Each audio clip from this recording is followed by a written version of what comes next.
4.5 ঘন্টা লেগে গেছে কুমিল্লা আসতে আসতে। যাই হোক, আল্লাহ পাকের মেহেরবানি। এখানে উনিও জেহাদি সাহেব আমাদের প্রফেসর আব্দুল খালিক রহমতুল্লাহ আলাইহির খলিফা দীর্ঘদিন ধরে বলতেছে।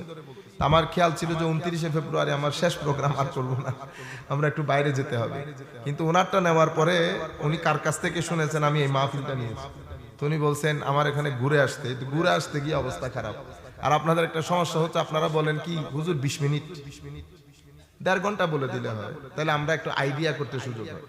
এখন আপনারা কি বুরাক নিয়ে চলাফেরা করেন কিনা আমি জানি না, 20 মিনিটের রাস্তা কেমনে 1.5 ঘন্টা লাগে। আবু বকর সিদ্দিক নামাজে, সাহাবায়ে কেরাম ওয়াহুম সুফুফুন ফিস সালাত, সবাই নামাজ শুরু হয়ে গেছে। হায় হায়, আমার নবী আসতেন পিছন থেকে, আমার নবী কাতারগুলো ফাঁক করে করে সামনের কাতারে যাচ্ছে। সাহাবায়ে কেরাম যে আমার নবীকে দেখেছেন তালি দেওয়া শুরু করেছে, প্রথম কাতারে তালি, দ্বিতীয় কাতারে তালি। আপনারা চোখ বন্ধ করে ওই মজলিসটা খেয়াল করেন, আমার নবী ঢুকতেছেন, সাহাবায়ে কেরাম সমানে তালি দিচ্ছে, তালির আওয়াজ হচ্ছে। এক পর্যায়ে আবু বকর সিদ্দিক পিছনে ফিরে তাকিয়েছে। ইমাম পিছনে ফিরে তাকালে সিনা সহ ঘুরে যায় নাই, তো সিনা সহ ঘুরে গিয়ে নবীর দিকে তাকিয়েছেন, নামাজ ভেঙে গেছে। আচ্ছা, নামাজ ভাঙে নাই, দেখেন কি অবস্থা। আপনারা বলতেছেন আমার মতো আর তোমার মতো। হযরত আবু বকর সিদ্দিক ফানাজারা, আমার নবীর দিকে তাকালেন, আমার নবী ফাআশারা ইলাই, আমার নবী হাতে ইশারা করলেন, আবু বকর নামাজ কন্টিনিউ করো। আমার নবী ইশারা করার দের আসরের নামাজের মধ্যে ফারাফা ইয়াদাই, আবু বকর নিজের 2 হাত আল্লাহর দরবারে তুলে দিলেন। আল্লাহ তোমার শুকরিয়া, কুহাফার ছেলে আবু বকরকে তুমি কেমনে ঈশান দিলা, আবু বকর কেমনে সেই নামাজের ইমামতিতে দাঁড়ালো, যেই নামাজের মুসল্লির কাতারে ইমামুল মুরসালিন দাঁড়ালো, সেই নামাজের ইমামতির কাতারে কুহাফার ছেলে আবু বকরকে কেমনে তুমি দাঁড় করাই দিলা। আল্লাহ তোমার শুকরিয়া। নামাজে হাত উঠেছে, শুকরিয়া আদায় হয়েছে, মুনাজাত করেছে। এরপরে পিছনে এসেছে, আমার নবী ইমামতি করেছেন, অর্ধেক থেকে নামাজ পড়েছেন, নামাজ শেষ হয়ে গেছে, নামাজ ভাঙে নাই, নামাজ ভাঙে নাই। কেন ভাঙলো না? তো যিনি ভিতরে ঢুকেছেন উনি নামাজের বাইরের কেউ না, উনি নামাজের বাইরের কেউ না। বাইরের কেউ হইলে তো ভেঙে যাইতো। কিরকম ভিতরে? ভিতরের মানে আমার আল্লাহ বলতেছেন নামাজের মধ্যে থাকলেও আমার নবী যদি ডাকে নামাজ বাদ দিয়ে আগে নবীর কাজ করে আসবি। এটা আবু দাউদ শরীফের হাদিস না? আমার নবী সাল্লাল্লাহু আলাইহি ওয়াসাল্লাম সাহাবীকে ডাকলেন, সাহাবী তাড়াতাড়ি, জলিলুল কদর সাহাবী তাড়াতাড়ি নামাজ শেষ করে, আওয়াজ করেন নাই, নামাজ শেষ করে আমার নবীর দরবারে আসলেন। কি ব্যাপার? ডাকছি বেটা, কোথায় ছিলা? হুজুর নামাজে ছিলাম। তো নামাজে ছিলা, আমার আল্লাহর কথা শুনো নাই? আল্লাহ কি কোরআনে বলেন নাই, ইয়া আইয়ুহাল্লাযীনা আমানু ইসতাজিবু লিল্লাহি ওয়া লির-রাসূলি ইযা দাআকুম লিমা ইউহয়িকুম, তোমাদের ঈমানের মধ্যে জিন্দেগি এসে যাবে, তোমাদেরকে ভিতর থেকে আল্লাহ জিন্দা করবেন। এখন আবু বকর সিদ্দিক পিছনে আসলেন, আমার নবী সামনে গেলেন, নামাজ শেষ হলো। আমার নবী বললেন, আবু বকর তোমাকে না বললাম নামাজ শেষ করতে? কই ইয়া রাসূলুল্লাহ, কুহাফার ছেলে আবু বকর আপনার নামাজের ইমামতি করবে? তখন আমার নবী তাসফিক তথা তালির মাসআলা শিখিয়ে দিলেন। এটা হচ্ছে আদব। আপনি যদি কোরআনের আদব কিভাবে করতে হবে সেটা যদি দেখতে চান, আবু বকর সিদ্দিককে দেখেন। আপনি মনে করছেন আমরা সুন্নিরা বেশি করি, আমরা সুন্নিরা বেশি করি না। সাহাবায়ে কেরাম যা করেছেন তার যদি 100 ভাগের 10 ভাগও করতে পারতাম, আমরা দুনিয়া বাসা আল্লাহর ওলি হয়ে যেত। এই আন্দাজে সাহাবায়ে কেরাম নবীকে আদব দেখিয়েছেন। কেন? আল্লাহ শিখিয়েছেন, আমার আল্লাহ শিখিয়েছেন। সম্মানিত উপস্থিতি, আমরা এই ব্যাপারে কথা না বলি, হুজুর বলেছেন যেহেতু। ও সুবহানাল্লাহ, আমার মনে আছে নবী হইল নামাজের হাকিকত। সুবহানাল্লাহ, সুবহানাল্লাহ বলেন। সম্মানিত উপস্থিতি, আমরা কিছুদিন পরে রমজান শুরু করতে যাচ্ছি। কিছুদিন আগে শবে বরাত গেছে। শবে বরাতের মধ্যে আপনারা পুরা শবে বরাতের দিন মসজিদের মধ্যে কি বলেছেন? শবে বরাত জায়েজ না, না জায়েজ, শবে বরাত জায়েজ না। ও শবে বরাত জায়েজ না, না জায়েজ কেন বলবেন? কিছুক্ষণ আগে মাহফিল থেকে আসতেছি, পোলা পাই, হুজুর জানাজার পরে দোয়া জায়েজ আছে নি? তারপরে কি এই তারাবি কয় রাকাত? তারাবি কয় রাকাত মানে তারাবি কয় রাকাত? তারাবি 20 রাকাত। আপনারা বুঝতে পেরেছেন? বেটা, পৃথিবী হচ্ছে পজিটিভ এবং নেগেটিভের সমন্বয়ে গড়া। দিনের পরে রাত আসে না, রাতের পরে দিন। আপনি যদি সারা পৃথিবীতে আলো লাগিয়ে ফেলেন, রাতকে বন্ধ করে দিতে পারবেন? এই যে কিছু মানুষ বিরুদ্ধে বলে শবে বরাত, তারাবি, রবিউল আউয়াল, এটা কিয়ামতের দিন সকালবেলা পর্যন্ত এরা কাজটা করবে। কেন? কারণ এটা হচ্ছে একটা ওয়াসওয়াসা। ওয়াসওয়াসা দেয় শয়তান, শয়তানের পক্ষ থেকে কাজটা করে জিন এবং ইনসান। কুল আউযু বিরাব্বিন মালিকিন ইলাহিন, দেখছেন তিনটা আল্লাহ, তিনটা জিনিস উল্লেখ করছে। মানে ওয়াসওয়াসা কত বড় খতরনাক, এটা কিভাবে আপনার দিন ধ্বংস করে। কুল আউযু বিরাব্বিন নাস, হাবিব আপনি রবের আশ্রয় কামনা করেন, আপনার ইলাহের আশ্রয় কামনা করেন, আপনার মালিকের আশ্রয় কামনা করেন। দেখছেন আল্লাহ আল্লাহর তিন বৈশিষ্ট্য উল্লেখ করছে। আর আমি আশ্রয় কামনা করতেছি একটা জিনিস থেকে, সূরা ফালাকের মধ্যে বৈশিষ্ট্য উল্লেখ করেছি শুধু একটা, কুল আউযু বিরাব্বিল ফালাক, কিন্তু সেখানে বিপদের উল্লেখ করছি চারটা। চার বিপদ, বৈশিষ্ট্য এক। তার মানে কি? তার মানে এগুলা ক্ষতিকর, তেমন ক্ষতিকর না। ঠিক আছে? কারণ এটা আপনার শরীরের জন্য ক্ষতিকর, আপনার মনের জন্য ক্ষতিকর। কুল আউযু বিরাব্বিল ফালাকের মধ্যে এজন্য ইমাম রাজি খুব সুন্দর তাফসীর করেছেন। এখানে রব বলে চারটা বিপদের কথা, সূরা নাসের মধ্যে তিন বৈশিষ্ট্য, বিপদ একটা। এবার আপনি বুঝতে পারতেছেন এটা কত খতরনাক বিপদ। এটা কিসের বিপদ? এটা আপনার দ্বীনের জন্য বিপদ, এটা আপনার দ্বীন ধ্বংস করে দেবে। কারা করে? আল্লাযী ইউয়াসবিসু ফি সুদুরিন নাস মিনাল জিন্নাতি ওয়াল, এরা বক্তারা মিলে, দাঈ মিলে আপনার দিন বরবাদ করে দেবে। এটা আবার মুসলিম শরীফের মধ্যে আমার নবীও বলেছেন, সাতাকুনু দুআ ইলা আবওয়াবে জাহান্নাম, কিছুদিন পরে দাঈ বের হবে, দাঈ বক্তা, এরা কি করবে? ইলা আবওয়াবে জাহান্নাম, মানুষকে জাহান্নামের রাস্তায় ডাকবে। ফামান আজাবাহুম কাযাফুহু ফিহা আও কামা ক্বালা নবী সাল্লাল্লাহু আলাইহি ওয়াসাল্লাম, যারা তাদের ডাকে সাড়া দেবে তারাও ওই জাহান্নামে নিক্ষিপ্ত হবে। তখন হযরত হুযায়ফা বলতেছেন, ইয়া রাসূলুল্লাহ এরা দেখতে কেমন হবে? দেখতে তো আমাদের মতো, ইয়াতাকাল্লামুনা বিআলসিনাতিনা, আমাদের মতো কথা বলে। তো ইয়া রাসূলুল্লাহ আমি কি করব? তুমি সব সময় জামাতুল মুসলিমিনের সাথে থাকবে, মুসলমানের সংখ্যা গরিষ্ঠের সাথে, উলামায়ে কেরামের সংখ্যা গরিষ্ঠের সাথে থাকবে। তখন হযরত হুযায়ফা বলতেছেন, যদি না বুঝি কে বড় কে ছোট, ফাতাজিল তিলকাল ফারা কুল্লা, সবাই থেকে নিজেকে গুটিয়ে রাখো, ঘরের মধ্যে থেকে ঈমান বাঁচিয়ে রেখে যদি গাছের শিকড়কেও জীবন ধারণ করতে হয় জীবন ধারণ করো, কারো সাথে যাইও না, যেভাবে ছিলা সেভাবে থাকো, যেভাবে ছিলা সেভাবে থাকো। তা আমি আপনাদেরকে মূল পয়েন্ট কি বোঝাতে চাচ্ছি, প্রত্যেক জায়গার মধ্যে শয়তান যতদিন দুনিয়াতে ওয়াসওয়াসা ততদিন থাকবে। রবিউল আউয়াল শরীফ আসছে, ওয়াসওয়াসা থাকবে। আপনি কি করবেন? আপনি ওয়াসওয়াসার পিছনে হাঁটবেন, তাহলে তো ধরা খেয়ে গেছে। এই যে শবে বরাত, ওয়াসওয়াসা আসছে, ওয়াসওয়াসা দিতে দিতে ইনসান আর ইনসানের পর্যায়ে নাই, সে শয়তানের চেয়ারে বসে গেছে। মানে আর না পেরে, যখন শবে বরাতের ফ্লো দেখছে, আর না পেরে সে বলতে বলতে এই কথাটা বলে ফেলছে, এই আল্লাহ আমি পবিত্র জায়গা নাম না নেই, কারণ জায়গারও তো একটা দাম আছে, জায়গা আবার মাইন্ড করে ফেলবে। মানুষের একটা সীমা পরিসীমা থাকে, মানুষ নিচে নামে আর কি, এখন আসফালা সাফিলিন হয়ে যাইতে হয়। আমিও চিন্তা করছি আসফালা সাফিলিন হলো কেন? কারণ সেই বলছে যে নবী নূরে, তারে বলে সে তালাক দিয়ে দিচ্ছে। তো এখন এত বড় বিয়াদবি, তো বিয়াদবি করলে আমার আল্লাহর সূত্র হচ্ছে সুম্মা রাদাদনাহু আসফালা সাফিলিন, এমন নিচে নিবে তার তলের পরে আর কোনো তলা নাই। সম্মানিত উপস্থিতি, তাইলে আপনি কি বুঝলেন? পজিটিভ নেগেটিভ এটা পৃথিবীর রিয়ালিটি, এটা থাকবে। আমার দায়িত্ব কি নেগেটিভিটি নিয়ে করা না। কেউ যদি আপনার কাছে এসে বলে এই জানাজার নামাজের পরে দোয়া নেই, তাহলে আপনি বলবেন আমার নবীর কোন হাদিস, কোরআনের কোন আয়াত এই সংক্রান্ত আপনি দেন যে আমার নবী নিষেধ করেছেন। তখন তারা আপনাকে কি বলবে? আপনাকে বলবে এটা নবীর যুগে ছিল না। যদি নবীর যুগে ছিল না বলে, তো আপনারা বলবেন তাইলে তো আপনার সাথে এটা নিয়ে কথা হবে না, আপনার সাথে তখন কথা হবে বেদাত নিয়ে। আমি আজকে আপনাদের এখানে আমার সাবজেক্ট ছিল বেদাত, কারণ এই এক পর্ব গতকাল কক্সবাজারে বলছি, আরেক পর্ব আজকে বলার খেয়াল ছিল, কিন্তু আধা রাত্রের মধ্যে যদি আমি এরকম ড্রাই কথা বলি, আপনারা এতক্ষণ সব ছিলেন, একদম বসে আছেন হুজুরের কারণে, এতক্ষণ তো স্টেজ খালি হয়ে যাচ্ছে।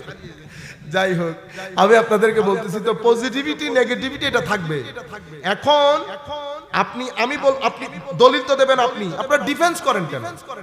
আলোচনা আমি ওই কথাটা আপনাদেরকে বলি। তো ইন্ডিয়ান উনি আমাকে বলতেছেন হযরতে দাতাগঞ্জ বক্সের উরসে পাচ্ছিল, কয় এটা উরস তো জায়েজ নাই, আল্লাহ একটা দলিল। কোন নবীর জমানায় ছিল না। আল্লাহ এটা তো আপনি আমারে কি ইয়া পাইছেন, রাস্তাঘাটের ছেলে পাইছেন, আমি বেটা কিছু লেখাপড়া করছি না। নবীর জমানায় ছিল না, এটা হইলে তো তোমার লগে আমার কথা হবে বেদাত নিয়ে, কি নিয়ে, উর্স নিয়ে কথা হবে না। তুমি যদি উর্সের বিরুদ্ধে বলো তো উর্সের দলিল লাগবে, তুমি বিপক্ষের দলিল দিবে, আমি পক্ষের দলিল দিব। তুমি যদি বলো নবীর যুগে ছিল না, তাহলে তো আমরা বেদাত নিয়ে কথা বলবো, যে নবীর যুগে ছিল না এই ধরনের কাজ শরীয়তের মধ্যে বৈধ কিনা, বৈধ হলে কতটুকু বৈধ। বেদাত একটারে তো নিয়ে নিয়ে সমুদ্রে নিক্ষেপ করছে, মানে বেদাত, বেদাতটা শুনলেই মনে হয় যেন কেমন। অথচ হাদিসের মধ্যে বেদাত শব্দটা পজিটিভ অর্থ ব্যবহৃত হয়েছে, নেগেটিভ অর্থেও। কেন আপনারা উলামায়ে কেরাম তো জানার কথা, মুসলিম শরীফের রিওয়ায়াত না এটা, কেউ মুত্তাফাকুন আলাই, অলমোস্ট বুখারী মুসলিম শরীফের মধ্যে এসেছে। চাষতের নামাজ সালাতুদ দুহা পড়ি না আমরা, তো সালাতুদ দুহা এক সাহাবী ঢুকছেন, হযরত উরওয়া, হযরত মুজাহিদ বা এরকম একজন সাহাবী ঢুকছে, হযরত আব্দুল্লাহ ইবনে ওমর, হযরত আয়েশা সিদ্দিকার ঘরে হুজরার মধ্যে টেক লাগিয়ে বসে আছে। কিছু মানুষ মসজিদে নববীর মধ্যে সালাতুদ দুহা পড়ছে। উনি জিজ্ঞেস করতেছেন হযরত উরওয়া, কি ব্যাপার, এটা কি জিনিস? বিদআ। কি বলেছে? বিদআ। তখন উনি বলতেছেন, আচ্ছা আমার নবী কয়বার উমরা করছেন? তো হযরত আব্দুল্লাহ ইবনে ওমর বলতেছেন যে 4 বার উমরা করছেন। বিদআ বলার পরে আপনারা যে বেদাত বুঝেন, ওই বেদাত কি সাহাবায়ে কেরাম কম বুঝছেন? তো উনি তো বেদাত বলার পরে লাঠি নিয়ে সবাইরে মারার কথা ছিল, মারছেনি? উনি তো মারেও নাই, উনি কোন বিষয়, উনি বলতেছেন আচ্ছা বলেন তো আমার নবী কয়বার উমরা করছে? এখন প্রশ্ন হচ্ছে বেদা বললো কেন? বিদআ বলেছে আমার নবী কিছুদিন চাষতের নামাজ মসজিদে নববীতে পড়েছেন, পড়ে যখন আমার নবী বুঝলেন এটা তো আবার ওয়াজিব হয়ে যাবে, সাহাবীরাও করতে শুরু করবে, তখন আমার নবী হুজরা পাকের মধ্যে চলে গেছে। সাহাবায়ে কেরাম এটা দেখে ওনারা মসজিদে নববীর মধ্যে চাষ করা শুরু করেছে। তো আব্দুল্লাহ ইবনে ওমর বুঝাইতে চাচ্ছেন আমার নবী করেন নাই, ওনারা করতেছেন, তবে নে'মাল বিদআ, ভালো, নট ব্যাড। যেভাবে তারাবি দেখে হযরত উমর ইবনে খাত্তাব বলেছেন নে'মাল বিদআ হাযি, আপনারা বুঝতে পেরেছেন? যাই হোক, যেই কোনো বিষয়ে কেউ যদি আপনাদেরকে কোনো কিছু বলে, আপনারা দলিল চাইবেন, যে আপনি দলিল দেন কোরআনে বা হাদিসে কোনো জায়গায় না এসেছে কিনা। তখন যদি বলে যে নবীর যুগে ছিল না, তখন বলবেন আপনার সাথে তো কথা এই মাসআলা নিয়ে হবে না, আপনার সাথে কথা হবে বেদাত নিয়ে। নাম্বার 1। নাম্বার 2, আমি আপনাদেরকে বলতে চাচ্ছি নেগেটিভিটি কিয়ামত পর্যন্ত থাকবে। আজকে যদি আমি ফারুক আজম ওমর ইবনুল খাত্তাব রাদিয়াল্লাহু তাআলা আনহুকে এখানে এনে দেই, উনি যদি 2 ঘন্টা বক্তব্য দিয়ে বের হন, আপনাদের মধ্য থেকে 2-3 জন বলবে দূর দিন বুঝে নাই, উনি ধর্ম বুঝে নাই। হযরতে আব্দুল্লাহ ইবনে মাসউদ রাদিয়াল্লাহু তাআলা আনহু যদি এসে ফতোয়া দেয়, আপনাদের মধ্যে আমাদের মধ্যে 2 জন গিয়ে বলবে ফতোয়া শুদ্ধ হয়নি, হুজুর আমাদেরটা যেটা বলছে ওইটাই ঠিক ছিল। এটা দুনিয়া বেটা, এখানে নেগেটিভিটি পজিটিভিটি থাকবে। এটাও জমিন, কারো জমিন উর্বর, কারো জমিন বন্ধা, কারো জমিন নালা নর্দমা।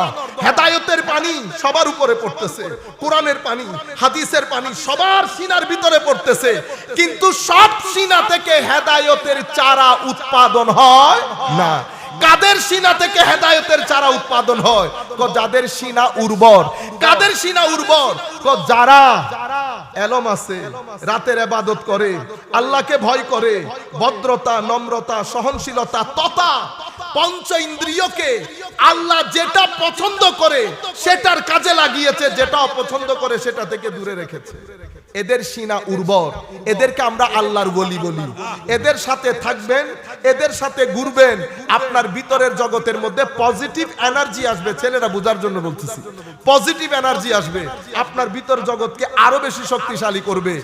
আর আমার এটা যদি নালা নর্দমা হয়, কোরআনের আয়াত হাদিসের আলো সব পড়ছে, আমি মসজিদে দাঁড়িয়ে বলবো শবে বরাত পালন করা মানি অমুক দেশে গিয়ে, এটা তো আমরা জবানও আনতে পারবো। আমরা একটা ভালো পরিবারের সন্তান, যেই কোনো কথা যেই কোনো জবানে আনা যায় না। আপনি এত বড় কথা আমাকে ছেলেরা, আমার ভাই জিজ্ঞেস করতেছে, এটা তো বলে মৌলভী, এটা তো মুখে দাঁড়িয়ে আছে, এটা পাঞ্জাবি সবকিছু পড়ছে, এই কথা মসজিদের মধ্যে বললো কেমনে? আর এতগুলা মানুষ বসে এটা হজম করলো কেমনে? তা আমি বললাম, ও বেটা, বৃষ্টির পানি কি শুধু তোমাদের পুকুরে পড়ে?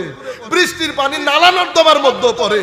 আল্লাহর বান্দাদের মধ্যে কিছু আছে নালা নর্দমা, কিছু আছে উর্বর, কিছু আছে বন্ধা। এরা হচ্ছে নালা নর্দমা। নালা নর্দমা কেমনে বুঝলেন? কোরআন এবং হাদিসের বাণী পড়বে, আপনার জবান দিয়ে বের হচ্ছে নবী আমার মতো। নবী কিছু জানে না, ওই নানা নর্দমা যেটা ভিতরে ধারণ করেন জবান দিয়ে ডেলিভারি ওগুলাই হবে, এটার মাধ্যমে ফিতনা হবে, এটার মাধ্যমে ফাসাদ হবে। সেই কারণে আমার নবী বলছেন আখিরি জমানার মধ্যে তিনটা জিনিস একেবারে নাই হয়ে যাবে। একটা হচ্ছে ইলমে নাফে নাই হয়ে যাবে, আরেকটা হালাল রিজিক নাই হয়ে যাবে, ইখলাস নাই হয়ে যাবে। আমার নবী বলছেন বড় বড় আলেম জমিন থেকে চলে যাবে, বড় বড় আলেমদেরকে মৃত্যু দিয়ে জমিন থেকে আল্লাহ ইলম তুলে ফেলবেন। হুজুর লাইব্রেরি রয়ে যাবে, মাদ্রাসা রয়ে যাবে, বড় বড় দরসে বুখারী রয়ে যাবে, ইলম কোথায় যাবে? উলামায়ে কেরাম জবাব দিচ্ছেন এই ইলম মানে লাইব্রেরির ইলম না, এটা ইলমে নাফে। কারণ একটা হচ্ছে বই, পৃষ্ঠার জ্ঞান, পৃষ্ঠার জ্ঞান মাথায় চলে যায়, সেই পৃষ্ঠার লাইনের ভিতরে মাওলাই করিম যেই নূর রেখেছেন সেটা সিনার ভিতরে এসে যায়। সেই নূরের জন্য নিজের সিনাকে তৈরি করতে হয়, নামাজ লাগে, সিজদা লাগে, আল্লাহ রাব্বুল আলামিনের খালকে খোদা বান্দাদের খেদমত লাগে, সিনার ভিতরে তখন নূর আসে। এই নূরহীন যখন হয় তখন এটা নালা নর্দমা হয়ে যায়, জ্ঞান থাকে উপকারী জ্ঞান হয় না। সুফিয়ায়ে কেরাম বলছেন জ্ঞান উপকারী কোনটা? যেই জ্ঞান মানুষের ভিতরে আল্লাহর খৌফ ও খশিয়ত সৃষ্টি করে, আদব সৃষ্টি করে। আদব مولانا العظيم وصدق رسوله النبي الحبيب الكريم ونحن على ذلك لمن الشاهدين والشاكرين رب صل وسلم وبارك عليه। আমাদের মহব্বতের মুর্শিদুল আলম ভুঁইয়া সাহেবের শ্রদ্ধেয় আব্বা জান আম্মা জানের ইসালে সোয়াব মাহফিল উপলক্ষে আয়োজিত আজকের এই সুন্নি মহাসম্মেলনের সম্মানিত সভাপতি, আমাদের সকলের অত্যন্ত শ্রদ্ধার বাংলাদেশের আপামর সুন্নি জনতার হৃদয়ের স্পন্দন হুজুর আল্লামা আবু সুফিয়ান খান আবেদি আল কাদরি সাহেব কিবলা মুদ্দাজিল্লুহুল আলী, আমরা দোয়া করি আল্লাহ রাব্বুল আলামিন হুজুরের হায়াতের মধ্যে লক্ষ কোটি বরকত দান করুন এবং সমস্ত প্রকার অসুস্থতা থেকে শিফায়ে আজলা কামেলা কুল্লিয়া দান করুন। আজকের এই অনুষ্ঠানের সম্মানিত প্রধান বক্তা ছিলেন আমাদের অত্যন্ত স্নেহের সৈয়দ হাসান আজহারি সাহেব। আজকের অনুষ্ঠানের সম্মানিত সহসভাপতি আলহাজ হযরত মাওলানা হাবিবুর রহমান সাদিকী সাহেব, মাওলানা সিদ্দিকুর রহমান সাহেব সহ সম্মানিত উলামায়ে কেরাম, সম্মানিত সুধীজন, যারা যেখান থেকে বসে আমাদেরকে দেখছেন, আমরা সকলের প্রতি সশ্রদ্ধ সালাম রাখছি। আসসালামু আলাইকুম ওয়া রাহমাতুল্লাহি তাআলা ওয়া বারাকাতুহু। সম্মানিত উপস্থিতি, আমরা আমাদের মতো করে চেষ্টা করি মাহফিলগুলো যাতে অন টাইমে হয়। সমস্যা হয়ে গেছে, আমরা আজকে চট্টগ্রাম থেকে কুমিল্লা পর্যন্ত আসতে 4.5 ঘন্টা সময় লেগেছে। তোর মধ্যে অপোজিট দিক থেকে একটু আসার চেষ্টা করছিলাম, হাইওয়ে পুলিশের লোকজন কোন রকম আসতে দিচ্ছিল না। ওনারা চিনতেছেন, আবার আমারও একটু লজ্জা করতেছে, কিন্তু গাড়ি তো জ্যাম আমার। তখন আমি চিন্তা করলাম বাইরে ফোন দিই, ওনাকে বারবার ফোন দিচ্ছে, একটু আপনি আপনার কলিগদেরকে রিকোয়েস্ট করেন, কারণ আমরা যদি আসতে না পারি তাহলে তো মাহফিলে আসা সম্ভব হবে না। 4.5 ঘন্টা লেগে গেছে কুমিল্লা আসতে আসতে। যাই হোক, আল্লাহ পাকের মেহেরবানি। এখানে উনিও জেহাদি সাহেব, আমাদের প্রফেসর আব্দুল খালিক রহমতুল্লাহ আলাইহির খলিফা, দীর্ঘদিন ধরে বলতেছে। আমার খেয়াল ছিল যে 29শে ফেব্রুয়ারি আমার শেষ প্রোগ্রাম, আর করবো না, আমরা একটু বাইরে যেতে হবে। কিন্তু ওনারটা নেওয়ার পরে উনি কার কাছ থেকে শুনেছেন আমি এই মাহফিলটা নিয়েছি, তো উনি বলছেন আমার এখানে ঘুরে আসতে গিয়ে অবস্থা খারাপ। আর আপনাদের একটা সমস্যা হচ্ছে, আপনারা বলেন কি হুজুর 20 মিনিট 1.5 ঘন্টা বলে দিলে হয়, তাহলে আমরা একটু আইডিয়া করতে সুযোগ হয়। এখন আপনারা কি বুরাক নিয়ে চলাফেরা করেন কিনা আমি জানি না, 20 মিনিটের রাস্তা কেমনে 1.5 ঘন্টা লাগে। যাই হোক, আল্লাহর দরবারে শুকরিয়া, শেষ পর্যন্ত উপস্থিত হতে পেরেছি। এবং হুজুরের আমি জানি না আমি কিভাবে ধন্যবাদ জানাবো, সম্মান জানাচ্ছি। হুজুর এতক্ষণ বসে আছেন, অন্য কেউ হলে বসতেন না। আপনারা দোয়া করেন, এমনিতে আমাদের মুরব্বী সব একে একে চলে গেছেন, আমরা দোয়া করি আল্লাহ রাব্বুল আলামিন হুজুরকে যেন সুস্থতার সাথে দীর্ঘ হায়াত দান করেন। সম্মানিত উপস্থিতি, আমরা আলোচনা দীর্ঘায়িত করব না, একটা নির্দিষ্ট পয়েন্টের উপর, ওখান থেকে যেখানে ছেড়ে এসেছে ওই জায়গা থেকে আমি একটা পয়েন্ট ক্লিয়ার করব ইনশাআল্লাহ। আমাদের দ্বীনের ভিত্তি 3টা জিনিসের উপর স্থাপন করা হয়েছে। হঠাৎ করে একদিন হযরতে জিবরিল আমিন আমার নবীর দরবারে তশরিফ আনলেন। উনি সাহাবায়ে কেরাম বসা, আপনারা কথাটা একটু খেয়াল করবেন, উনি সাহাবায়ে কেরামকে এভাবে সরিয়ে আমার নবীর একেবারে কাছে আসলেন, আমার নবীর হাঁটুর সাথে হাঁটু লাগিয়ে বসেছে, হাঁটুর সাথে হাঁটু লাগাইয়া বসেছে। জিবরিল আমিন হলো নূরের, নূরের কোনো শারীরিক অবয়ব থাকে না। নূরকে যদি শরীরের অবয়ব দেওয়া হয় সেটার মধ্যে শারীরিক বৈশিষ্ট্য থাকে না। আমি এটা ধরতে পারতেছি কেন? কারণ এটার একটা ফিজিক্যাল স্ট্রাকচার আছে, শারীরিক অবয়ব আছে, সেজন্য আমি এটা টাচ করতে পারতেছি। কিন্তু আমার গায়ের উপর যে আলো পড়তেছে, আপনি সারাদিন যদি চেষ্টা করেন আলো ধরতে পারবেন? আলো ধরা যায় না, আলো ধরা যায় না। কিন্তু জিবরিল আমিন আমার নবীর হাঁটুর সাথে হাঁটু গেড়ে বসেছে, হাঁটু লাগিয়ে বসেছে। তাইলে আমরা এতটুকু বুঝতে পারছি আল্লাহ ইচ্ছে করলে নূরানিয়তের ভিতরে বাশারিয়তের বৈশিষ্ট্য দিতে পারেন। নূরানিয়তের ভিতরে বাশারিয়তের বৈশিষ্ট্য দিতে পারেন। যদি না হইতো এভাবে উনি সবাইকে নূর তো আর সরাইতে পারবে না। নূর হয়তো বলতে পারবে সরে যান, সরাইতে হলে তো গায়ে টাচ করতে হবে। আলো তো গায়ে টাচ করতে পারার কথা না, কিন্তু জিবরিল আমিন পেরেছেন। তো জিবরিল আমিন পারলে আমার নবী পারবেন না? জিবরিল আমিন যদি পারে, নূর হয়েও বছরের মতো যদি গা ঘেঁষে বসতে পারে, তো আমার নবী পারবেন না? আচ্ছা, এরপরে উনি প্রশ্ন করেছেন। এই প্রশ্ন আমার নবীর দরবারে তিনটা প্রশ্ন রাখেন। একটা আকীদার ব্যাপারে, একটা আমলের ব্যাপারে, আর একটা তরিকত এবং তাসাউফের ব্যাপারে। এখন আমি যে তরিকত তাসাউফ বলতেছি আমার ভাইরা রাগ করে ফেলবেন। আপনি তরিকত তাসাউফের যেই নামই দেন না কেন সেটা আপনার বিষয়, কিন্তু প্রশ্ন তো তিনটা ছিল। একটা আকীদা, একটা আমল, একটা কলব বাতেনের অবস্থা। কলব বাতেনের অবস্থাকে আপনি যদি মনে করেন আপনি অন্য নাম দেবেন, আপনি দেন। কিন্তু 1300 বছরে উলামায়ে উম্মত এটার নাম দিয়েছেন তরিকত এবং তাসাউফ। জিনিস তো আঙ্গুর। এখন আপনি যদি আরবিতে এনাব বলেন, এটাও আঙ্গুর। ইংরেজি দেশে গিয়ে যদি গ্রেপ বলেন, এটাও আঙ্গুর। নামের সাথে তো আমাদের কোনো কি নাই, মারামারি। যেটা বাংলাদেশে আঙ্গুর সেটা আরব দেশে এনাব, যেটা আরব দেশে এনাব সেটা ইংরেজির দেশে গ্রেপ। কি বলবেন বেটা? গ্রেপ। কি বলবেন? গ্রেপ। ঠিক আছে। তো আমি আপনাদেরকে বলতে চাচ্ছি ঘটনা একই, প্রশ্ন তিনটা। প্রথম প্রশ্ন ছিল আকীদার। আকীদা কি জিনিস? কিছু বিষয় মনে বিশ্বাস, মুখে উচ্চারণ। মনে বিশ্বাস, মুখে উচ্চারণ। আপনি কি সাক্ষী দিলেন? আল্লাহ আমার ইবাদতের মালিক, আমার স্রষ্টা। নবী মুহাম্মদুর রাসূলুল্লাহ সাল্লাল্লাহু আলাইহি ওয়াসাল্লাম আল্লাহর প্রেরিত নবী রাসূল। আখিরাতে বিশ্বাস, নবীতে বিশ্বাস, কিতাবে বিশ্বাস, এটা ঈমানিয়াত। কিন্তু পরবর্তী যুগে ঈমানিয়াতের ক্ষেত্রে কিছু জিনিস অনেক গুরুত্বপূর্ণ হয়ে গেছে, যেটা সাহাবায়ে কেরামের জামানায় দরকার ছিল না। কেন? কারণ সাহাবায়ে কেরামকে আদব শিখিয়েছেন খুদ আমার আল্লাহ। সেই কারণে সাহাবায়ে কেরাম নবীকে যে আদব দেখিয়েছেন, এটা পৃথিবীর বুকে কোনো ব্যক্তির পক্ষে সম্ভব না। সাহাবায়ে কেরাম যে তাজিম, যে ইশক, যে আদব দেখিয়েছেন, এটা ওনারা কিভাবে পেরেছেন? এটা পেরেছেন কারণ আমার আল্লাহ খুদ তাদেরকে নবীর আদব শিখিয়েছেন। আপনি দেখেন কোরআনে পাকের মধ্যে আল্লাহ রাব্বুল আলামিন আমাদেরকে যে সম্বোধন করেন, যে প্যাটার্নে দুই ভাবে করেন, ইয়া আইয়ুহান নাস, ইয়া আইয়ুহাল্লাযীনা আমানু। এখন আপনি যদি কোরআন শরীফ না পড়েন আপনি তো এগুলা জানবেন না। বুঝতে পেরেছেন? এখন কোরআন শরীফ না পড়ে যদি আপনি ইশকে রাসূল বলেন, আমার নবী নারাজ হবে, আমার নবী নারাজ হবে। আপনি ইশকে রাসূলের কথা বলে যদি নামাজ না পড়েন, আমার নবী নারাজ হবেন। এটা কোন ধরনের আশিকে রাসূল যিনি কোরআন শরীফ পড়তে জানেন না? এটা কোন ধরনের আশিকে রাসূল যিনি নামাজ পড়েন না? আশিকে রাসূল কখনো বেনামাজি হয় না। আশিকে রাসূল মুআদ্দব হয়, মুত্তাকি পরহেজগার হয়, ভদ্র হয়, নম্র হয়, সহনশীল হয়। আশিকে রাসূল আল্লাহর সহি বান্দা হয়।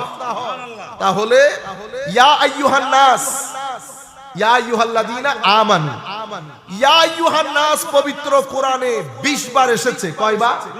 20 বার। 10 বার মক্কা শরীফে, 10 বার মদিনা শরীফে। ইয়া আইয়ুহান নাস বলে যখন আল্লাহ সম্বোধন করেন, আল্লাহ আমাদেরকে আল্লাহতে বিশ্বাস, পরকালে বিশ্বাস, নবীতে বিশ্বাস, আল্লাহর অস্তিত্ব, আসমান জমিনের সৃষ্টি, আল্লাহর গ্রেটনেস, এই বিষয়গুলো আল্লাহ তুলে ধরে। ইয়া আইয়ুহান নাস যখন বলবে, যেমন ইয়া আইয়ুহান নাস উবুদু রাব্বাকুমুল্লাযী খালাকাকুম ওয়াল্লাযীনা মিন ক্বাবলিকুম লাআল্লাকুম তাত্তাকুন الذي جعل لكم الأرض فراشا والسماء بناء। এভাবে আসমানের গ্রেটনেস, জমিনের সৃষ্টি, উপর থেকে পানি বর্ষণ, আল্লাহ আল্লাহর মহানত্বের বর্ণনা দিয়েছেন। কি জন্য? আল্লাহ বলতেছেন এগুলা দেখো না, দেখার পরে তুমি এবার আমার ইবাদত করো। এটা ইয়া আইয়ুহান নাসের বিষয়বস্তু। তাইলে ইয়া আইয়ুহান নাসের বিষয়বস্তু কি? বিশ্বাস, আল্লাহর মহানত্ব, আসমান জমিনের সৃষ্টি, পরকালে বিশ্বাস, এগুলা হচ্ছে ইয়া আইয়ুহান নাসের বিষয়বস্তু। দ্বিতীয়, ইয়া আইয়ুহাল্লাযীনা আমানু 89 বার কোরআনে পাকের মধ্যে এসেছে। কয়বার? 89 বার। এই 89 বারের মধ্যে একবারও মক্কা শরীফে আসে নাই। 89 বারের মধ্যে 89 বার মদিনা শরীফে এসেছে। মনে রাখবেন, মুমিন আর মুসলিম দুইটার মধ্যে ফারাক আছে। মুসলিম হচ্ছে এখনো ইম্যাচিওর, মানে নাবালেগ, ধর্ম গ্রহণ করেছে কিন্তু ধর্মের নূর এখনো তার কলব বাতেনের মধ্যে যায় নাই। কেন? কারণ কলব বাতেনের মধ্যে আকীদার নূর যাওয়ার জন্য সবচেয়ে বড় শর্ত হচ্ছে আপনার ভিতরে ইশকে রাসূল থাকা। আমার নবীর আদব তাজিম ইশক বাদে ঈমান নূর হয়ে আপনার ভিতরের জগতে যায় না। সেই কারণে গ্রাম থেকে কিছু লোক এসেছে, তারা বলতেছে ওয়াকালাতিল আরাব, গ্রামীণ লোকরা বলতেছে আমরা মুমিন হয়েছি। আমার আল্লাহ বলতেছেন হাবিব তাদেরকে বলে দেন আমি মুমিন হয়েছি, এই কথা যেন তারা না বলে। তো কি বলবে? তাদেরকে বলতে বলেন আসলাম না, বলতে আমি মুসলমান হয়েছি। কেন? কারণ এখনো পর্যন্ত ঈমানের ভিতরের জিনিস তাদের ভিতরে এখনো ঢুকে নাই। সেই কারণে সূরা হুজুরাতের মধ্যে মুমিন এবং মুসলিম আলাদা আলাদা করে এসেছে। ওয়াল মুমিনুনা ওয়াল মুমিনাত ওয়াল মুসলিমুনা ওয়াল মুসলিমাত। তো দুইটা যদি এক হয় তো আল্লাহ দুই শব্দ আনতেন না। প্রত্যেক মুমিন মুসলিম, কিন্তু প্রত্যেক মুসলিম মুমিন নয়।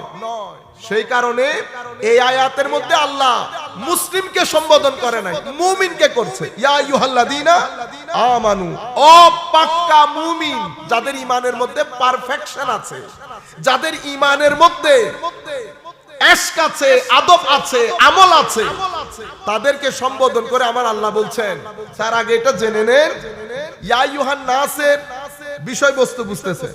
ইয়া আইয়ুহাল্লাযীনা আমানু যখন কোন আয়াতের মধ্যে আসে, এটার বিষয়বস্তু আপনি যদি বলেন হুজুর এক বাক্যে বলেন, এক বাক্যে বলতে গেলে ইয়া আইয়ুহাল্লাযীনা আমানুর বিষয়বস্তু হচ্ছে আদবে রাসূল, আমার নবী আদব শিক্ষা দেওয়া। আমি দুই একটা আয়াত বলি আপনাদেরকে, তাইলে বুঝতে পারবেন। শুরুতেই কোরআনে পাকে একটা আয়াত এসেছে, ইয়া আইয়ুহাল্লাযীনা আমানু লা তাকুলু রাইনা ওয়া কুলু যুরনা। দেখছেন মুমিন কাদেরকে বলছে? আমার আল্লাহ সাহাবায়ে কেরামকে সম্বোধন করে বলছে এ আমার নবীর সাহাবীরা। তাহলে সাহাবী ঈমানিয়াতের ক্ষেত্রে কত পারফেকশনিস্ট দেখেন। তাদেরকে বলছে নবীর ক্ষেত্রে যেন রায়না শব্দ ব্যবহার না করে। রায়না শব্দ আরবির মধ্যে অনেক অর্থে ব্যবহৃত হয়। একটা অর্থ হচ্ছে আমরা বলি না could you please look at me, আপনি একটু আমার দিকে তাকাতে পারবেন? তো এটার জন্য আরবিতে রায়না ব্যবহার হয়। আবার রায়না শব্দের আরো একটা অর্থ আছে, যারা রাস্তাঘাটে খেতে ছাগল গরু চড়ান তাদেরকে রাইর ক্ষেত্রে রায়না শব্দ ব্যবহার হয়। এখন আমার আল্লাহ বলছেন ও আমার নবীর সাহাবায়ে কেরাম, আজকের পর থেকে নবীর শানে রায়না শব্দটা ব্যান ঘোষণা করছি। আজীব বিষয় না? আল্লাহ রাব্বুল আলামিন বলছে আমি রায়না শব্দ ব্যান ঘোষণা করছি, তোমরা রায়না শব্দ আমার নবীর শানে আর ব্যবহার করবে না। সাহাবায়ে কেরাম চিন্তায় পড়ে গেলেন, মাওলা এটা কি ধরনের রায়না শব্দের মধ্যে দোষ কোন জায়গায়? পরে আমার নবীর ব্যাখ্যার মাধ্যমে বুঝতে পেরেছে যে মুনাফিকরা সাহাবায়ে কেরামের সাথে বসে আমার নবীকে রায়না বলে ভিতরে ভিতরে ছাগল ছড়ানোর দিকে, বুঝতে পেরেছেন, ইঙ্গিত দিতেন। এই বিয়াদবি থেকে বাঁচিয়ে সাহাবায়ে কেরামকে বারগাহে রিসালাতের আদব শেখানোর জন্য আমার আল্লাহ বলছেন আমার নবীর সাহাবায়ে কেরাম আজকের পর থেকে নবীর শানে রায়না শব্দ ব্যান ঘোষণা করছে, আদব শিখিয়েছেন। আমি বলেছি না আপনাদেরকে ইয়া আইয়ুহাল্লাযীনা আমানুর বিষয়বস্তু হচ্ছে আদব। আচ্ছা, এরপরে দেখেন ইয়া আইয়ুহাল্লাযীনা আমানু ইস্তাজিবু লিল্লাহি ওয়ালির রাসূলি ইযা দাআকুম লিমা ইউহয়িকুম। আমার আল্লাহ বলছেন, ও আমার নবীর সাহাবায়ে কেরাম, তোমরা আল্লাহ এবং রাসূলের ডাকে সাড়া দাও, আল্লাহ এবং রাসূলের আহ্বানে সাড়া দাও। কখন? ইযা দাআকুম, যখন তিনি আহ্বান করেন। আহ্বানকারী একজন, সাড়া দিচ্ছি দুইজনকে। তো সাড়া যদি দুইজন হয়, আহ্বানকারীর ক্ষেত্রে খাওয়ার কথা ছিল কি? যখন তারা আহ্বান করে। এটা পৃথিবীর গ্রামার, বাংলা বলেন, ইংরেজি বলেন, আরবি বলেন, গ্রামার এটাই বলে। নাউন দুইটা হইলে প্রনাউন কয়টা হবে? বহুবচন হবে না? কিন্তু এখানে নাউন দুইজন, অর্থাৎ সাড়া দিচ্ছি দুইজনের ডাকে। ইস্তাজিবু লিল্লাহি ওয়ালির রাসূল, আল্লাহ এবং রাসূলের আহ্বানে সাড়া দাও। ইযা দাআকুম, যখন তিনি আহ্বান করেন। মাওলা তিনি আহ্বান মানি, আহ্বানকারী কয়জন? তো আহ্বানকারী দুইজন, কিন্তু আহ্বানকারী একজন। আহ্বানকারী দুইজন, কিন্তু আহ্বানকারী একজন। কেন? কারণ আমাকে আল্লাহ আহ্বান করবেন না, আল্লাহ আমার সাথে কথা বলতে আসবেন না। আল্লাহ কথা বলেন নবীর সাথে, নবী কথা বলেন আমার সাথে। আপনি যদি মাস্টারি করে আগে চলে যান, তাইলে ঈমানই হবে না। কেন ঈমান হবে না? কারণ আমাদের ঈমানের মূল শিকড়, প্রাণ তাওহীদ। কি জিনিস? তাওহীদ। তাওহীদ মানে আল্লাহ এক, অদ্বিতীয়, শুরু নাই, শেষ নাই, ডান নাই, বাম নাই, সামনে নাই, পিছনে নাই, উপর নাই, নিচ নাই, টাইমের স্পেস থেকে পুত পবিত্র। আল্লাহ রাব্বুল আলামিন কারো মতো না, কোনো সাদৃশ্য নাই।